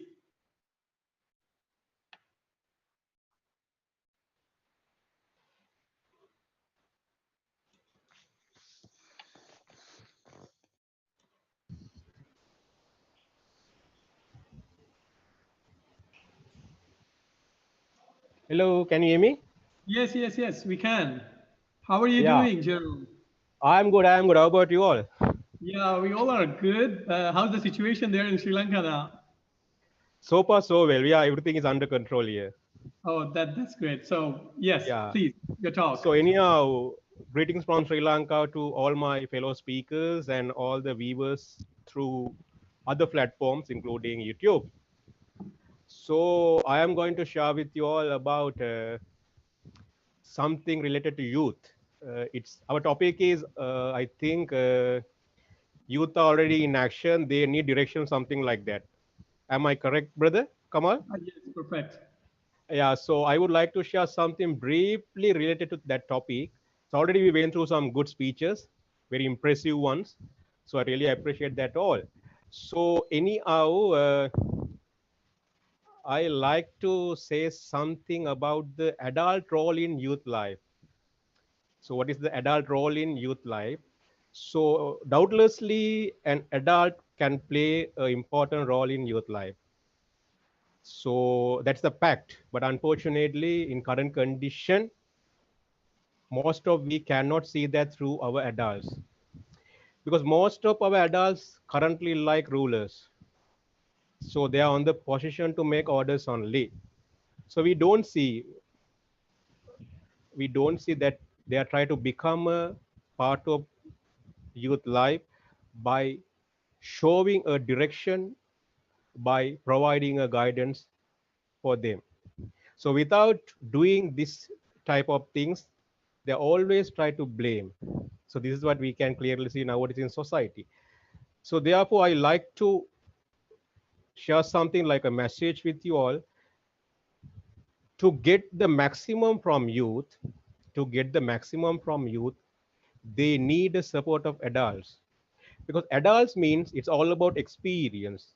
Adults means it's all about knowledge. So through or with that knowledge or with that experience, adults can make a significant difference in youth life. But unfortunately, because of ego, most of adults are not like that today. They are always, as I said, they're always on the position to blame young people, and they are always make themselves a barrier for young people. So therefore, because says world says that future of the world is youth. So, future of the world is youth. So more than majority in the world is also youth. If we see from the point of view of youth, they are already in the action and they're already doing well. They're already doing well, but they need a direction. That is why they are making some mistakes. Somewhere they are making mistakes. The reason can be that they don't have a proper direction, they don't have proper guidance. That is why only they're making mistake. If somebody can behind follow them and guide them and direct them, then they will surely do their best in the name of betterment of the world. So therefore, adults should understand what is the responsibility of them in the life of youth, what type of role that they can play in the youth life.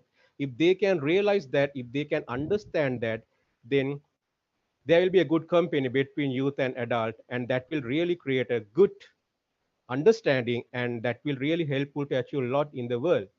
So I request from all the adults, if they are watching this, please, first of all, try to be a part of youth life. Try to realize them. So best platform can be their home. If we, as example, if we're looking at our parents, sometimes our parents are forget that they were also youth. Sometimes our parents are forget they were also youth. They are forgetting that everything, and they are directly expecting something better, something good from their children or their young people. So this is not really fair. It's not really fair. If we go back and see what they have done in their youth time, my God, unbelievable. They have only mistakes. They have only negative facts. But when we compare with their time and our time, really, we are ahead.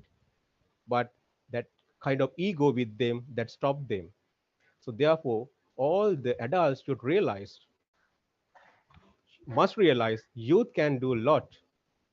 They got everything. They have enough knowledge, they have stamina, they have strength, they have everything. But only thing is they don't have experience. They experience only having with adults. If they can share that experience with youth in a proper way, with a great affection, with a great love, with a great respect with each other, then that will lead our youth to achieve more. So therefore, all the adults should realize. Maybe adults are not educated like youth people, young people. Most of adults are not educated. They don't have latest knowledge with them. Maybe they are zero with everything, but they got experience of how to live in the life. They got a lot of experience about failures. They have got a lot of experience of attempts. They got a lot of experience of disappointments. So these things can make a significant and positive difference in our youth life. So therefore, if adults can come forward by keep their ego away, and support the youth by realize them, their mentality, by realize their mindset, especially by realizing what they can do. Our five fingers are not same with each other. Youth also same. Every human being also same. So therefore, adults must realize what our young people can do, what type of difference they can do, what are their potential areas, and what is their capability. They must realize them. If they realize, after they realize, if they can support them, if they can provide opportunities, if they can believe our youth, young people, then that is a big, big, big strength for them, because they know someone behind them more than their shadow. They need that thought. They need that support. They must feel that they are not alone. They must feel that someone behind you. They must feel that someone behind you support us like that. If they can feel that, if we can create that thought in our young people, then they will surely, without fear, they are ready to work freely, free mind, free mood. So that is why our adult people should realize, first, they only can play a big role in youth life because their experience is very worth. If they can teach something in a lovable manner with affection, our youths are already on the position to listen to them, already on the position to work with them. Most of young people are things that our adults are with ego. They want to be a rulers. They like to make only orders. I think we all experience that in our time also, still young and still now. Sometimes our youths are correct. They are doing well. But as a part of our adults thinking, what they're doing is always showing something wrong, always pointing their finger in a wrong manner and make our young people disappointed. So we need to change this type of mindset from adult. If we both can work together, then results also very positive one. So we should start that from our home. Parents should realize their children, their young people, and support. Supporting means not blaming, blackguarding, or hitting, make them disappointing. If something they seen wrong, adults can correct them in a proper way. And from home, every adult can create a platform to help adults' life towards their success. So this is what briefly I want to share with you all. So thank you very much. Okay, thank you Thank very you much. very much, Jeremy. And I would like you to introduce our next speaker.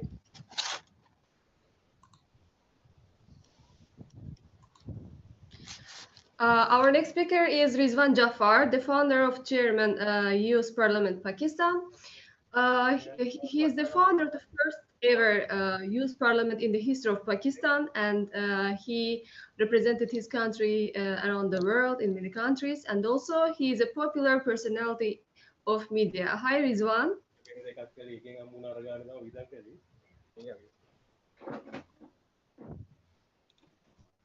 Hi, Rizwan.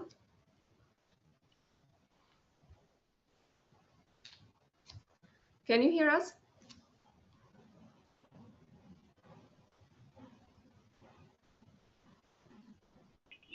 I think Rizwan is not here. Okay, when we can go to next speaker. Okay. I'm here. Hello. Oh, okay. He's there. Hi, Rizwan. Hello. Hi. How are you? Fine, thanks. Yes. Assalamu alaikum. And in Pakistan, there is 12:25. So it's good afternoon to everyone. Good afternoon. So thank you very much. So first of all, Kamal and your all team, I'm really glad and thankful to you that you are doing a wonderful job, and it's a great honor for me that I'm now with you.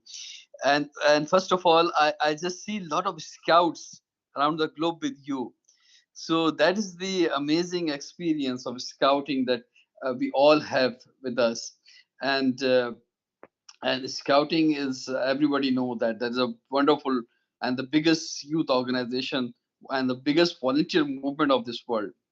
So my name is Rizwan Jafar, as you introduced me, and professionally I belong to media industry in Pakistan, and I'm the TV anchor of a political show, and I belong to media from last 17 years. It's a long time. When I started my career in the media, I was the anchor of the youth shows. So after the long time of doing that the youth shows, then I started a political show, and during my at that time of the youth shows and the grand youth shows, I launched the first ever youth parliament in the history of Pakistan in 2005. And in 2020, on 14 August, we will complete our 15 years, and we will celebrate the Crystal Jubilee. But the the COVID-19 has stopped everything around the globe, and we are just on the online level. So that's my introduction regarding the profession and the youth parliament. And in scouting, I have the highest award, the President Gold Medal Award, and I represented Pakistan in more than 35 countries, and especially in Asia Pacific region. I am the vice chairman of Asia Pacific region communications and partnership subcommittee, and before this I was the vice chairman of the Asia Pacific region program subcommittee.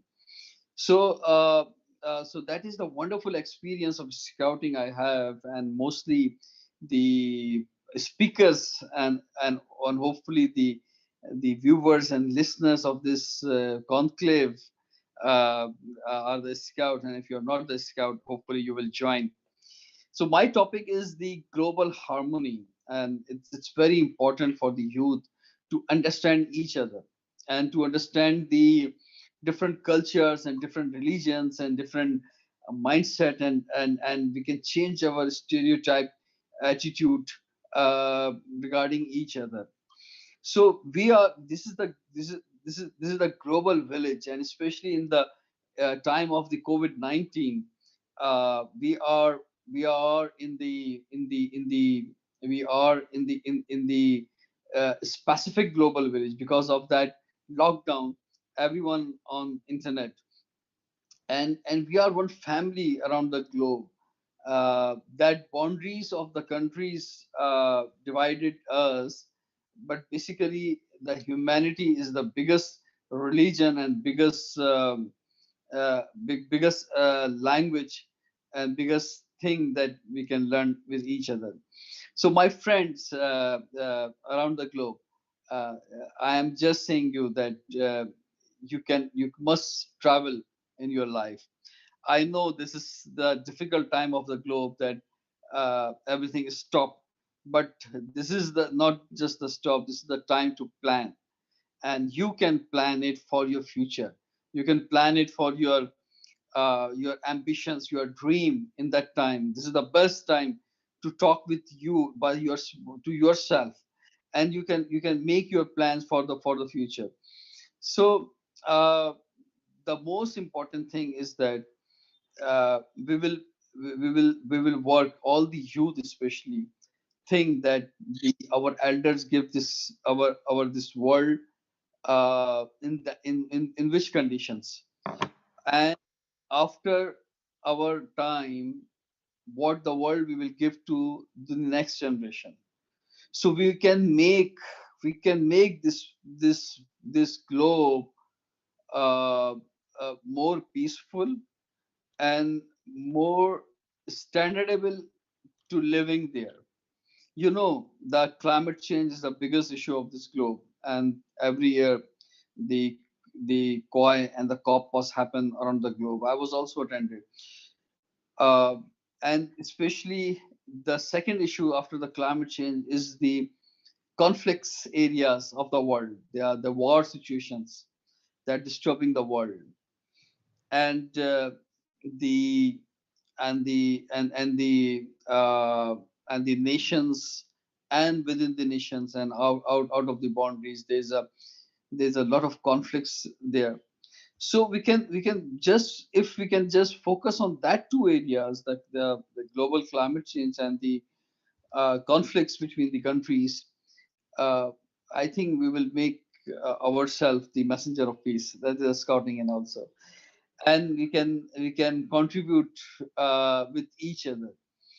That if we going to different countries as a tourist, or as an ambassador, or as a representative of our countries, we can find always, and I found in my life that that in each country there's a difference. I know there's a different behaviors, there's a different food, there's a different culture, there's a different religion, but they have their one thing same, that everyone want the world for a better living. So that will make one country like this world.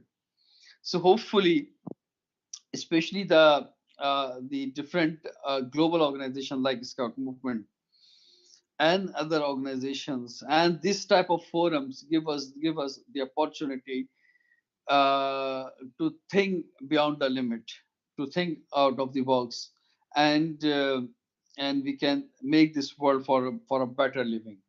So I am available for everyone.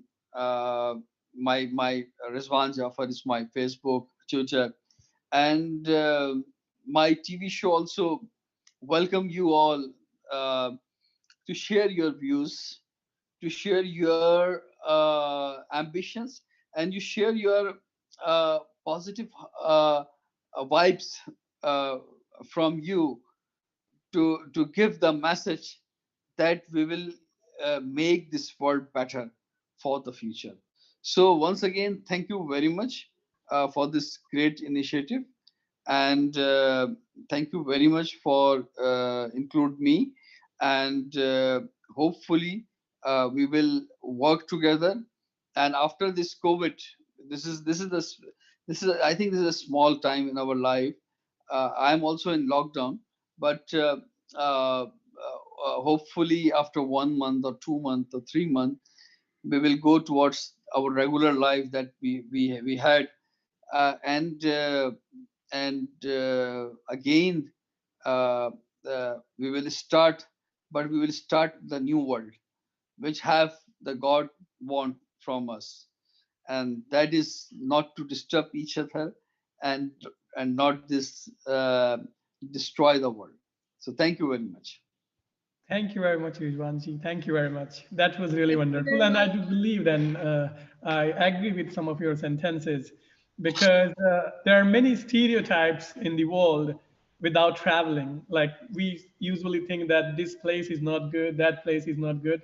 But when we experience personally, then we get to know, no, the reality is something different. So thank you very much. Yes, back to Ulia. Yes, and the next speaker is Solid. He's a software developer and ICT expert. He supports young people by free membership in English and computer skills. And that's very nice of you, Solid. Are you here? Can you hear us? Absolutely, I can hear. Hey man, what's up? Nothing bad, nothing bad. I don't know really what happened this morning. I was fighting with the electricity company, like the power has been off and on, off and on. And I don't know, but I'm fine. I'm here and I'm so glad and honored to be part of this amazing team.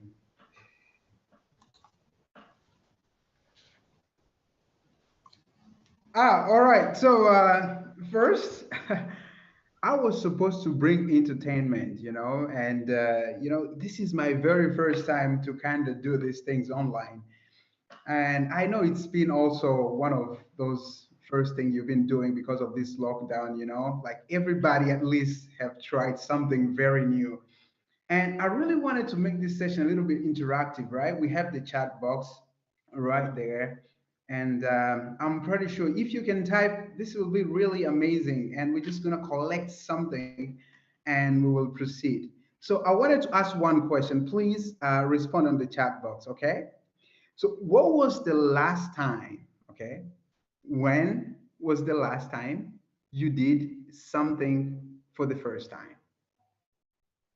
I hope you guys got it, all right? When was the last time you did something for the first time? And then you tell us what was that thing? The chat box is right there. I can see people's comments. A few weeks ago, drawing like, wow, okay.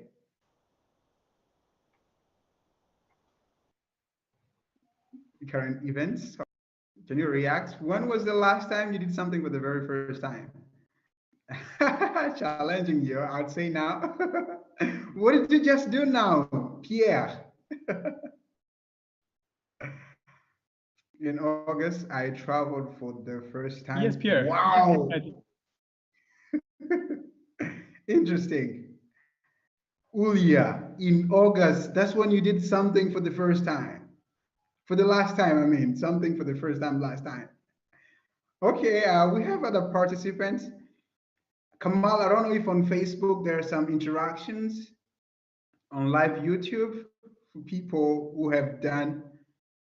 Raj, I started teaching students. Okay, interesting, interesting. That's good. That's pretty good. Jerome, Ming, I can see a lot of people in the chat, but I can see them reacting. Christian. All right, guys, come on, come on. Or maybe you guys don't really remember the last time you did something for the first time. I took my first ukulele lessons. This is Christian. Wow, ukulele is pretty, difficult to learn. That's really something good. I started some freelancing job. Okay. I started preparing training module in this lockdown. Interesting. I think the lockdown hasn't been that bad. Some people doing things for the first time, so that's cool. The happy instrument. Yeah, yes, Christian. That one is really, ukulele is just amazing. Anyone else? Okay, okay. Yep. All right. Oh, okay. They're coming. There are kind of things coming up, coming up. All right, good, good. Oh, training module for scouts. Okay, good. So maybe we just keep writing them. We're gonna read them maybe afterwards, and that will be cool. So like I said, this was my really very first time to kind of try an entertainment session online. Like I heard some of you guys that have done things for the very first time. So that's very cool. Uh, but I was really struggling and I was wondering, these are all professional kind of people from different background. And, trying to make and to put up jokes is always not easy when people are coming from different places. You know what I mean? So I was kind of limited, really kind of limited. And I know that you guys must have heard about my bio. Like, yeah, I do IT, but which kind of IT guy does, sort of entertainment? It's supposed to be geeks and with glasses like I am. Maybe I didn't just put this one. I have some eyes problem. So I was really struggling in doing that, but I decided to just make the session interactive because this is what I came to do. And I just hope you guys will be more and more interactive. So the next question that I might ask, can you just share with us the fun fact, a fun fact about where you are, where you're staying, or where you come from? A fun fact. For example, let me tell you mine. I'm in Uganda right now, but I come from the DRC, the Democratic Republic of the Congo. And one of the fun facts over there is like people laugh so much about wearing new clothes, very expensive kind of stuff. So you might find this guy outside. He doesn't have where to stay. He doesn't have where to live, but he will buy something as expensive as a $1,000 suit. That's a very fun fact from where I come from. All right. So can you just share in the chat box as well one of the fun facts of where you come from, and please mention the place. Okay. So one more interactive session.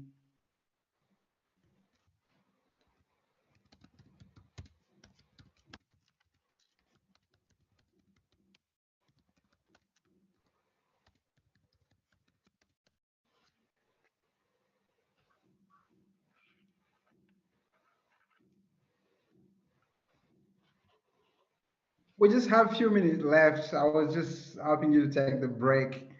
One fact about where you come from, please. Ulia, any fun facts from where you come from? I'm from Germany, but grew up in England, India, Nigeria, Greece. In fact, I have an RFID implant. That's Christian, right? Ah, okay, yeah. He shared about it when he was talking.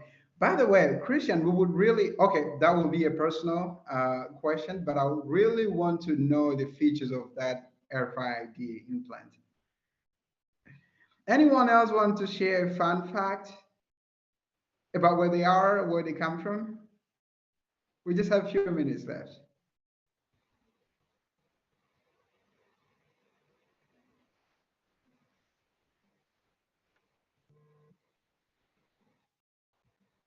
Come on, people.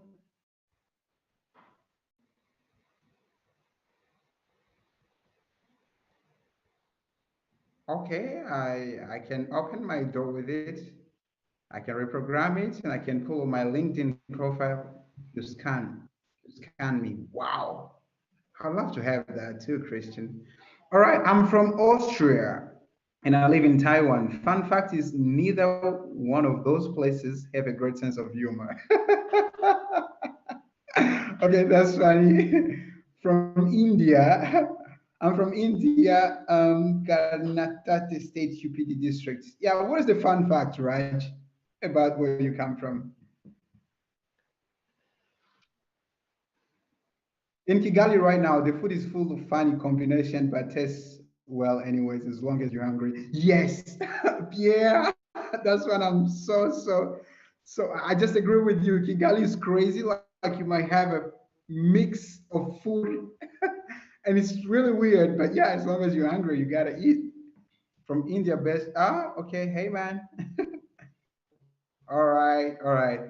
Okay, guys, I just love that this session was interactive and I just was here to help you to kind of transit from all these amazing speeches and that we heard from the different people to the next one. So I hope you guys having fun. Thank you very much, Kamal, Ulia. Thanks. Okay, thank you very much, Solidi. It was nice interactive session.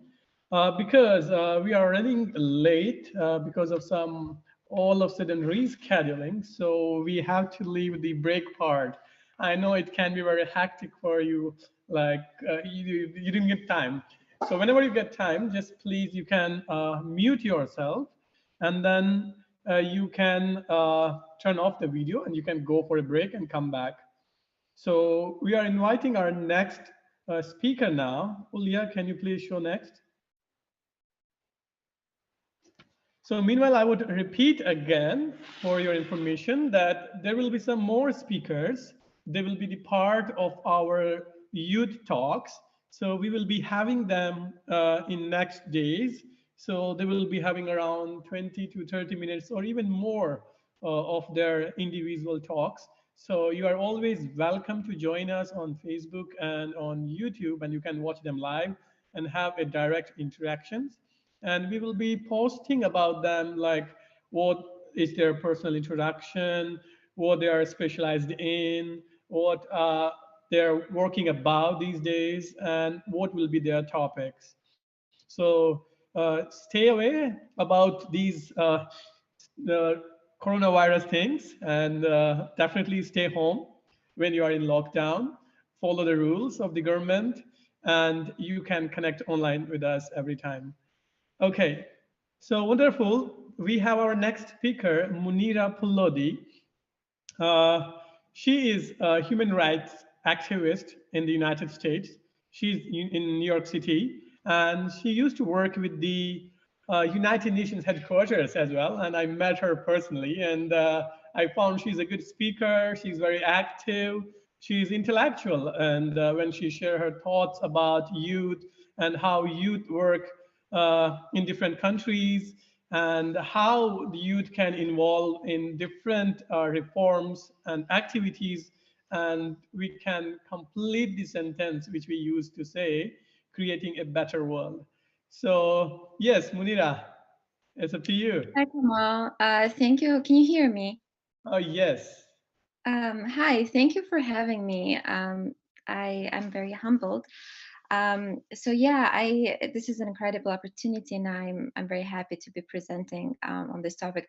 I apologize, it's 3 o'clock in the morning here, so if my voice is a little bit rough. But I wanted to say, so first of all, thank you, Kamal, Yulia, and the guests. So just a little bit about myself. I'm completing my master's in public administration here in New York. So I'm a human rights activist. I previously worked in the third committee on social, humanitarian, cultural issues. And I'm currently working on research pertaining to social integration of Syrian and Afghan refugees in Athens, Greece. I actually just recently got back from there before this whole pandemic started. So today I wanted to talk about the important role young people play in the fight against the pandemic. This year marks the 5-year anniversary of the UN adopting the resolution 2250 to increase the representation of youth in decision-making at all levels. This was an important recognition because young people are extremely capable and continue making positive impact in their communities, and as well as on a global scale. So we have actually seen that with climate change when, Greta Thunberg started this entire climate change movement, and then it sort of went like a domino effect, inspiring millions and young people to make a change. So following that, there's also Malala, right, who became a role model for the entire world, and she continues to set an example, and she continues to fight for the equal access to education. Finally, we have seen this with Parkland shooting survivors. I don't know if you know David Hogg and Emma Gonzalez, who are the activists and advocates for the gun control. So the passing of the resolution was an important milestone because it set the ground for millions of young advocates to take action in resolving a wide range of most pressing issues. Today, young people continue to demonstrate resilience, resourcefulness, and innovation in the fight against our common enemy and the virus. Behind all this disastrous news that we are kind of accustomed to seeing in our daily news feeds, it is important to highlight the achievements of these young people. And I just wanted to bring some incredible examples that I have been researching, before, and I've been hearing. So first of all, the 25% of Red Cross volunteers are actually 24 years and younger. So there's a variety of ways they are involved. They organize school clubs, they participate in National Youth Council, they take on internships, and they engage in club-red networking. Young people use social media and innovation to reach people. So for instance, there's a young 28-year-old doctor, his name from Benin. His name is Hashim, and I'm afraid I'm gonna pronounce his last name incorrectly, but I think it's Hook Patin. In his efforts to spread accurate information and raise awareness in his community, he launched a mass literacy intervention program in Francophone Africa. It's called Araya. So he teamed up with the consortium of health-related content producers to organize a tweet chat where he provided information on how to protect yourself from the virus. He also went even further. He launched the application in different languages, local languages, just so everybody has access to it. And local residents are able to actually reach out to the health professionals and have and ask them questions and have the interaction with them. There's taking us all the way to Bangladesh. There's a young activist, Muhammad Firdaus. He actually founded a grassroots organization called Humanity Development for Peace. And what he does is that he collects his organization distributes dry food to the daily laborers, so the like street vendors and rickshaw pullers. Also, Dhaka's there are like slum areas which have been affected by the virus the most, and so what he does is that he distributes the hygiene products and he provides information on how to keep their environments clean to lessen the spread of the virus. Finally, at the same time, there's Krishna Maheshwari. He is providing, he's just one person, he's providing free meals to families in Pakistan, especially the single mothers, and the workers whose livelihoods have been affected by the virus the most. So finally, I just wanted to mention one person, and she deals with something that is kind of close to me. She, as a human rights activist and someone who's worked in the refugee community, this is especially important for me. She's done an incredible work. She's actually Syrian, but she lives in Canada. So she's a part of the organization called White Helmets, and she took an active role in advocating for the women and girls, as well as internally displaced persons and refugees in camps.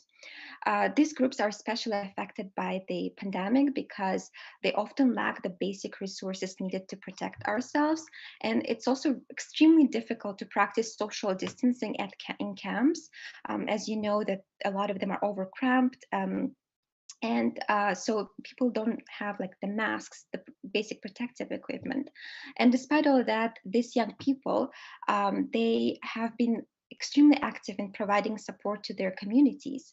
So given all that, it starts with, I can go on with like multiple examples, but given all that, young people are all over the world. They have really stepped up their efforts in providing support and assistance to the most vulnerable communities, whether it's delivering groceries to their elderly neighbors or working in the front lines, what is called like the essential service. They have been working in the grocery stores, in the food industries, and just by simply sharing awareness and information in their households to their friends from the reliable resources.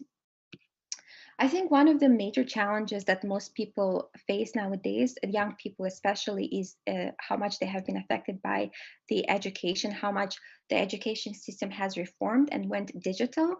So according to UNESCO, 165 countries have so far implemented nationwide closures. And this has affected 1.5 2 billion of young children, young adults and children. So despite this, young people have demonstrated resilience and continue to play an integral part in the fight against the virus. Those youth are critical and part of the active plan to limit the virus spread and its impact on public health, society, and economy at large. So what is the takeaway here? I just wanted to briefly conclude. Having witnessed the positive impact and the capabilities of these young people, we have to continue taking a multilateral approach. It is our duty as adults, as young leaders, as people who have a lot of experience in the field to engage the youth and provide them with the recognition that they deserve and support that they deserve, and further include them in the decision-making process. And this concludes my presentation. I thank you very much. Thank you very much, Munira. My pleasure. Thank you very much, Munira. And we would like to call Gunjan again because he had some internet problem. Gunjan, can you hear us?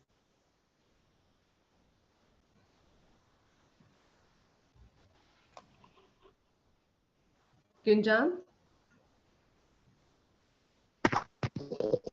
Yes, it's here. Yes.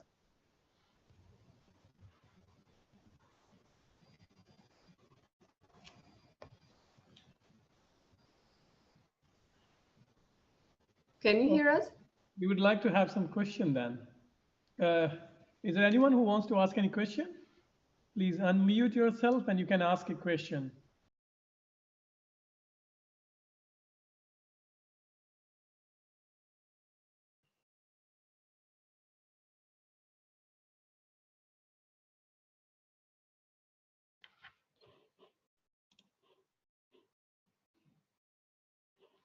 Is there anyone who wants to ask any question? Please let us know.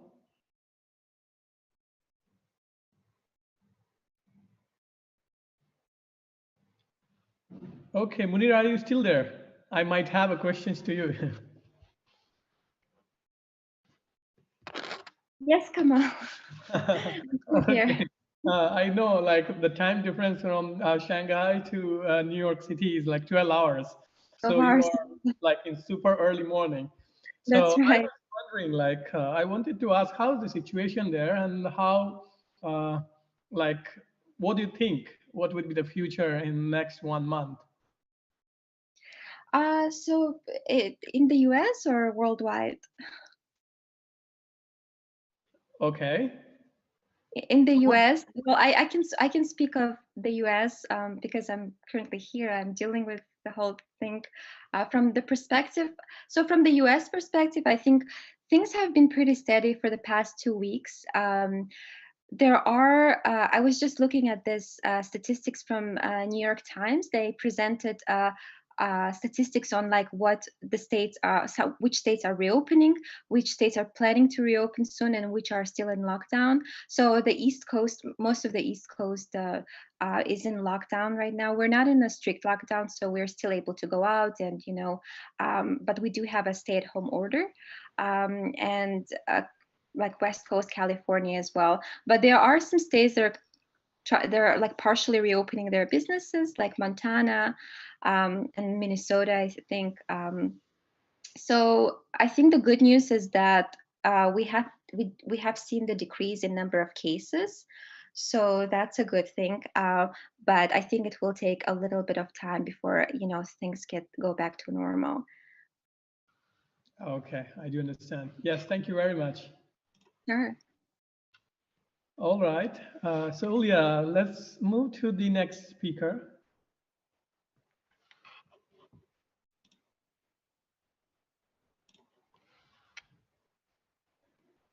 All right. So we have Professor Imami Malainin.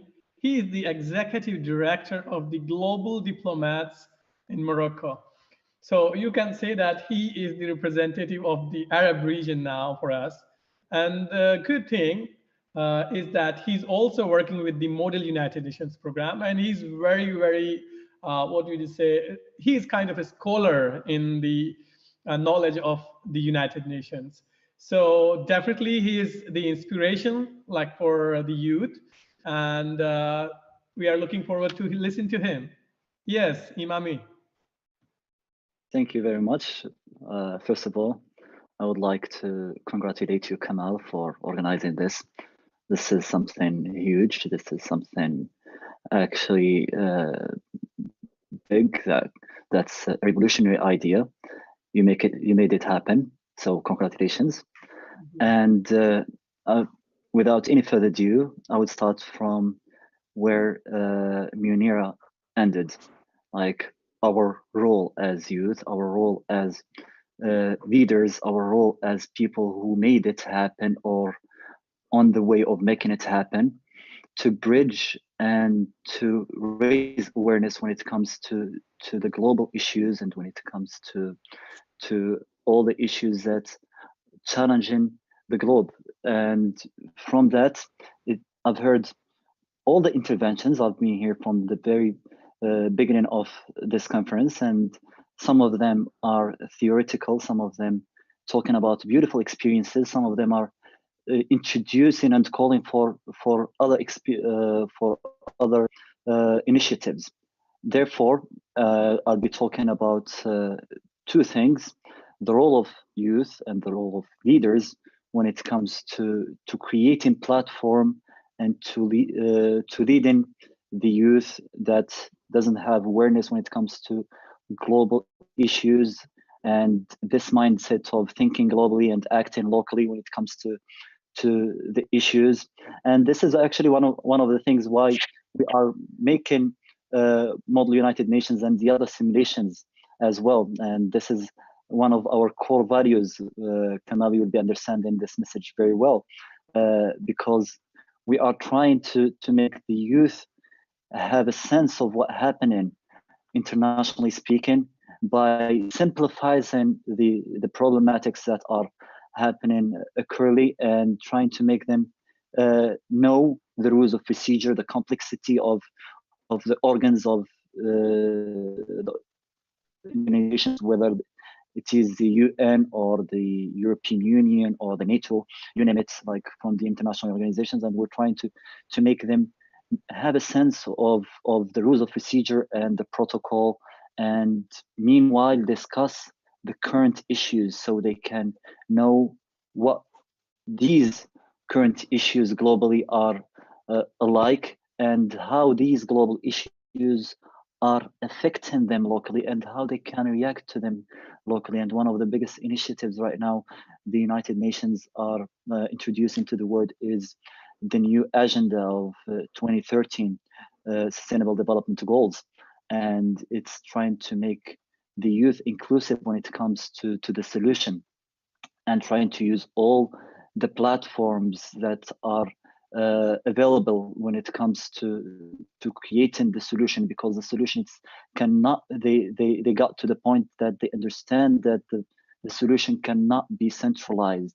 It has to be decentralized, and it has to be reached from all over the globe, and it has to be created from all of us. So yes, therefore, like from that, I would be very supportive and appreciative of this initiative that you made, Kamal, like making a lot of youth from all over the globe, like gathering in one conference is not an easy thing, and it takes a lot of organizational skills, and it takes a lot of leadership skills. I do organize Model United Nations not only in Morocco, but we've met in Switzerland and even in New York, so I know what it's like to reach out for speakers and to get people involved into initiatives. And with that said, I would conclude my intervention by highlighting the importance of networking. Network is a very important thing when it comes to creating initiatives, and when it comes to make things happen and to make solutions happen, and even when it's to make opportunities happen. Myself, like my personal career was built on my network, and it's not something that is hard to do. It's just trying to seize opportunities of what you have and the people you know, and try to create something out of the new people. This is a very good example. Me and Kamal, we knew each other in Switzerland. Right now we're in one conference that is organized by him. And with that said, of course, this is just the starting of many other initiatives that could be reacting to the situation that is happening nowadays with the coronavirus, and with introducing new ways of conferences and introducing new ways of initiatives that are presented in the internet platforms and spaces. Without any further ado, I salute every one of you, and I do open my hand for any initiative that could be helping the international community when it comes to reacting, whether to the coronavirus or any of the international or global issues that are occurred in hand. Thank you very much. Kamal, you have the floor back. Yes, Imami. I would like to take 1 more minute of you because I have a comment from Sharmeen Banu MS. I think I cannot read the whole thing, but at least I can ask you a question. What they are asking is, do you think this lockdown is affecting global sustainable development goal workings? All right. I'll be answering this from my personal knowledge. Like it would be, I'll be presenting myself by answering this question, and I do have two sides of the coin when it comes to the affection of this pandemic to the international or the global goals, sustainable global goals. One of them is positive, and the other side of the coin is negative. When it comes to the positive side, of course, sustainability is right now on peace, and it's facing its beautiful days with less of with the warm gases and warm and with less of the carbons spread to the world. So yes, it's affected in a beautiful way when it comes to all environmental questions. Yet it does affected it in a negative way when it comes to its social side. So it raised poverty, people are losing jobs. Economic wise, we are facing or we are presented to new challenges that we weren't ready for. Global sustainable global goals had a plan that was going with a lot of challenges, but it was moving forward. Yet with the presence of this pandemic, the wheels of matching the goals are stopping, and we are holding on because we are faced to two sides. One of it is very positive, and in the other hand, the social side of it, the economic side of it, is a bit challenging. Kamal, you have the floor back. Okay, thank you very much, Imami. It was nice talking to you. So we are going back with the PowerPoint. Ulia? Okay, so I have some question with the audience now. Let me see who is present before we go to Professor Dr. Vishwanath Kokonda. I'm sorry. Let me ask the question to, let me see who is there. Can you raise your hands if you know how to operate raise hand option in the audience in the Zoom?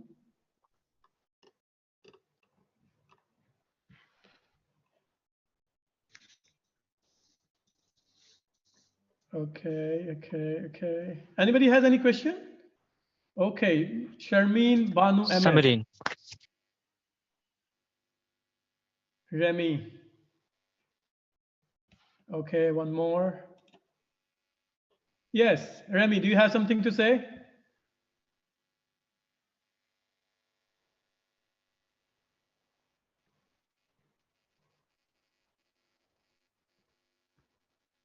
I could see your hand.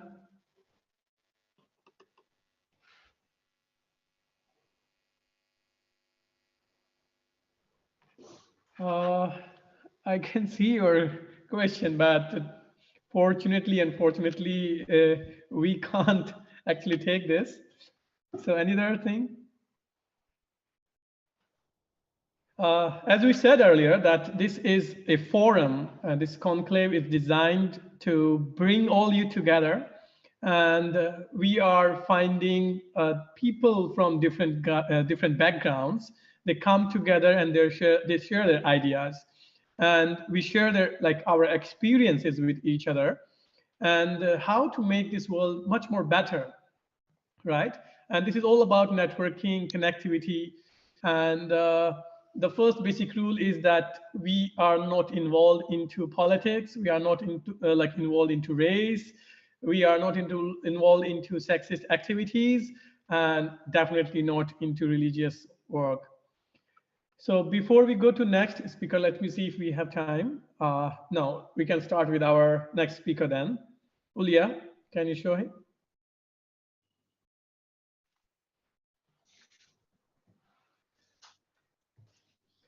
So I'm happy to introduce Dr. Vishwanath Kokonda.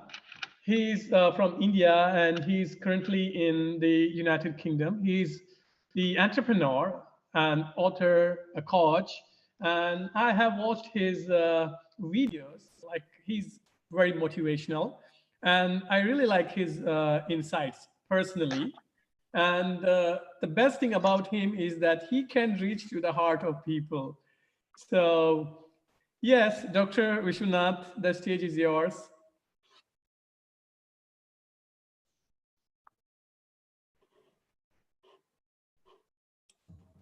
Dr. Vishwanath. Yeah. Yes. How are you doing today? I know it must be like early morning day there. Hey, Kamal, I'm amazing. I'm part of this conversation since it started, and it's going amazing and it's going really well. And I know as I'm growing. I whenever I listen to somebody, I become a student. Right. And while listening, I almost forgot that I'm a speaker. I get involved so much when I listen. Immediately, I had to pick my PPT, look at what I should talk and all. Well, and thanks for your nicest introduction, nicest lines for me. And amazing people from across the nations in the form of the host, Kamal, and people are complimenting him, few hosts and speakers, and also audience. Namaste. Grand welcome to you all. I am Dr. Vishwanath, and to keep it short, I would say Dr. Vish, right? And I'm an entrepreneur, author, and an award-winning coach. I'm based in London. When this conversation came with Mr. Kamal as to this youth conclave, I kind of got very enthusiastic because out of 100% of my work, 80% of my work goes into corporate work where I work with clients and do client specific work, and 20% of my work goes with actually helping people in becoming more productive, right, in getting more progressive. And because it was actually kind of sharing insights with youth and our two people from APAC region, Asia Pacific region, I really got enthusiastic, and I did some good preparation, and I'm able to share. I'm just sharing my screen now.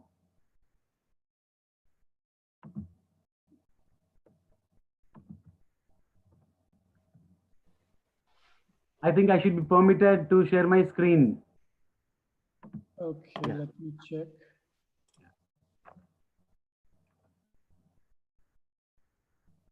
No, it's allowed already.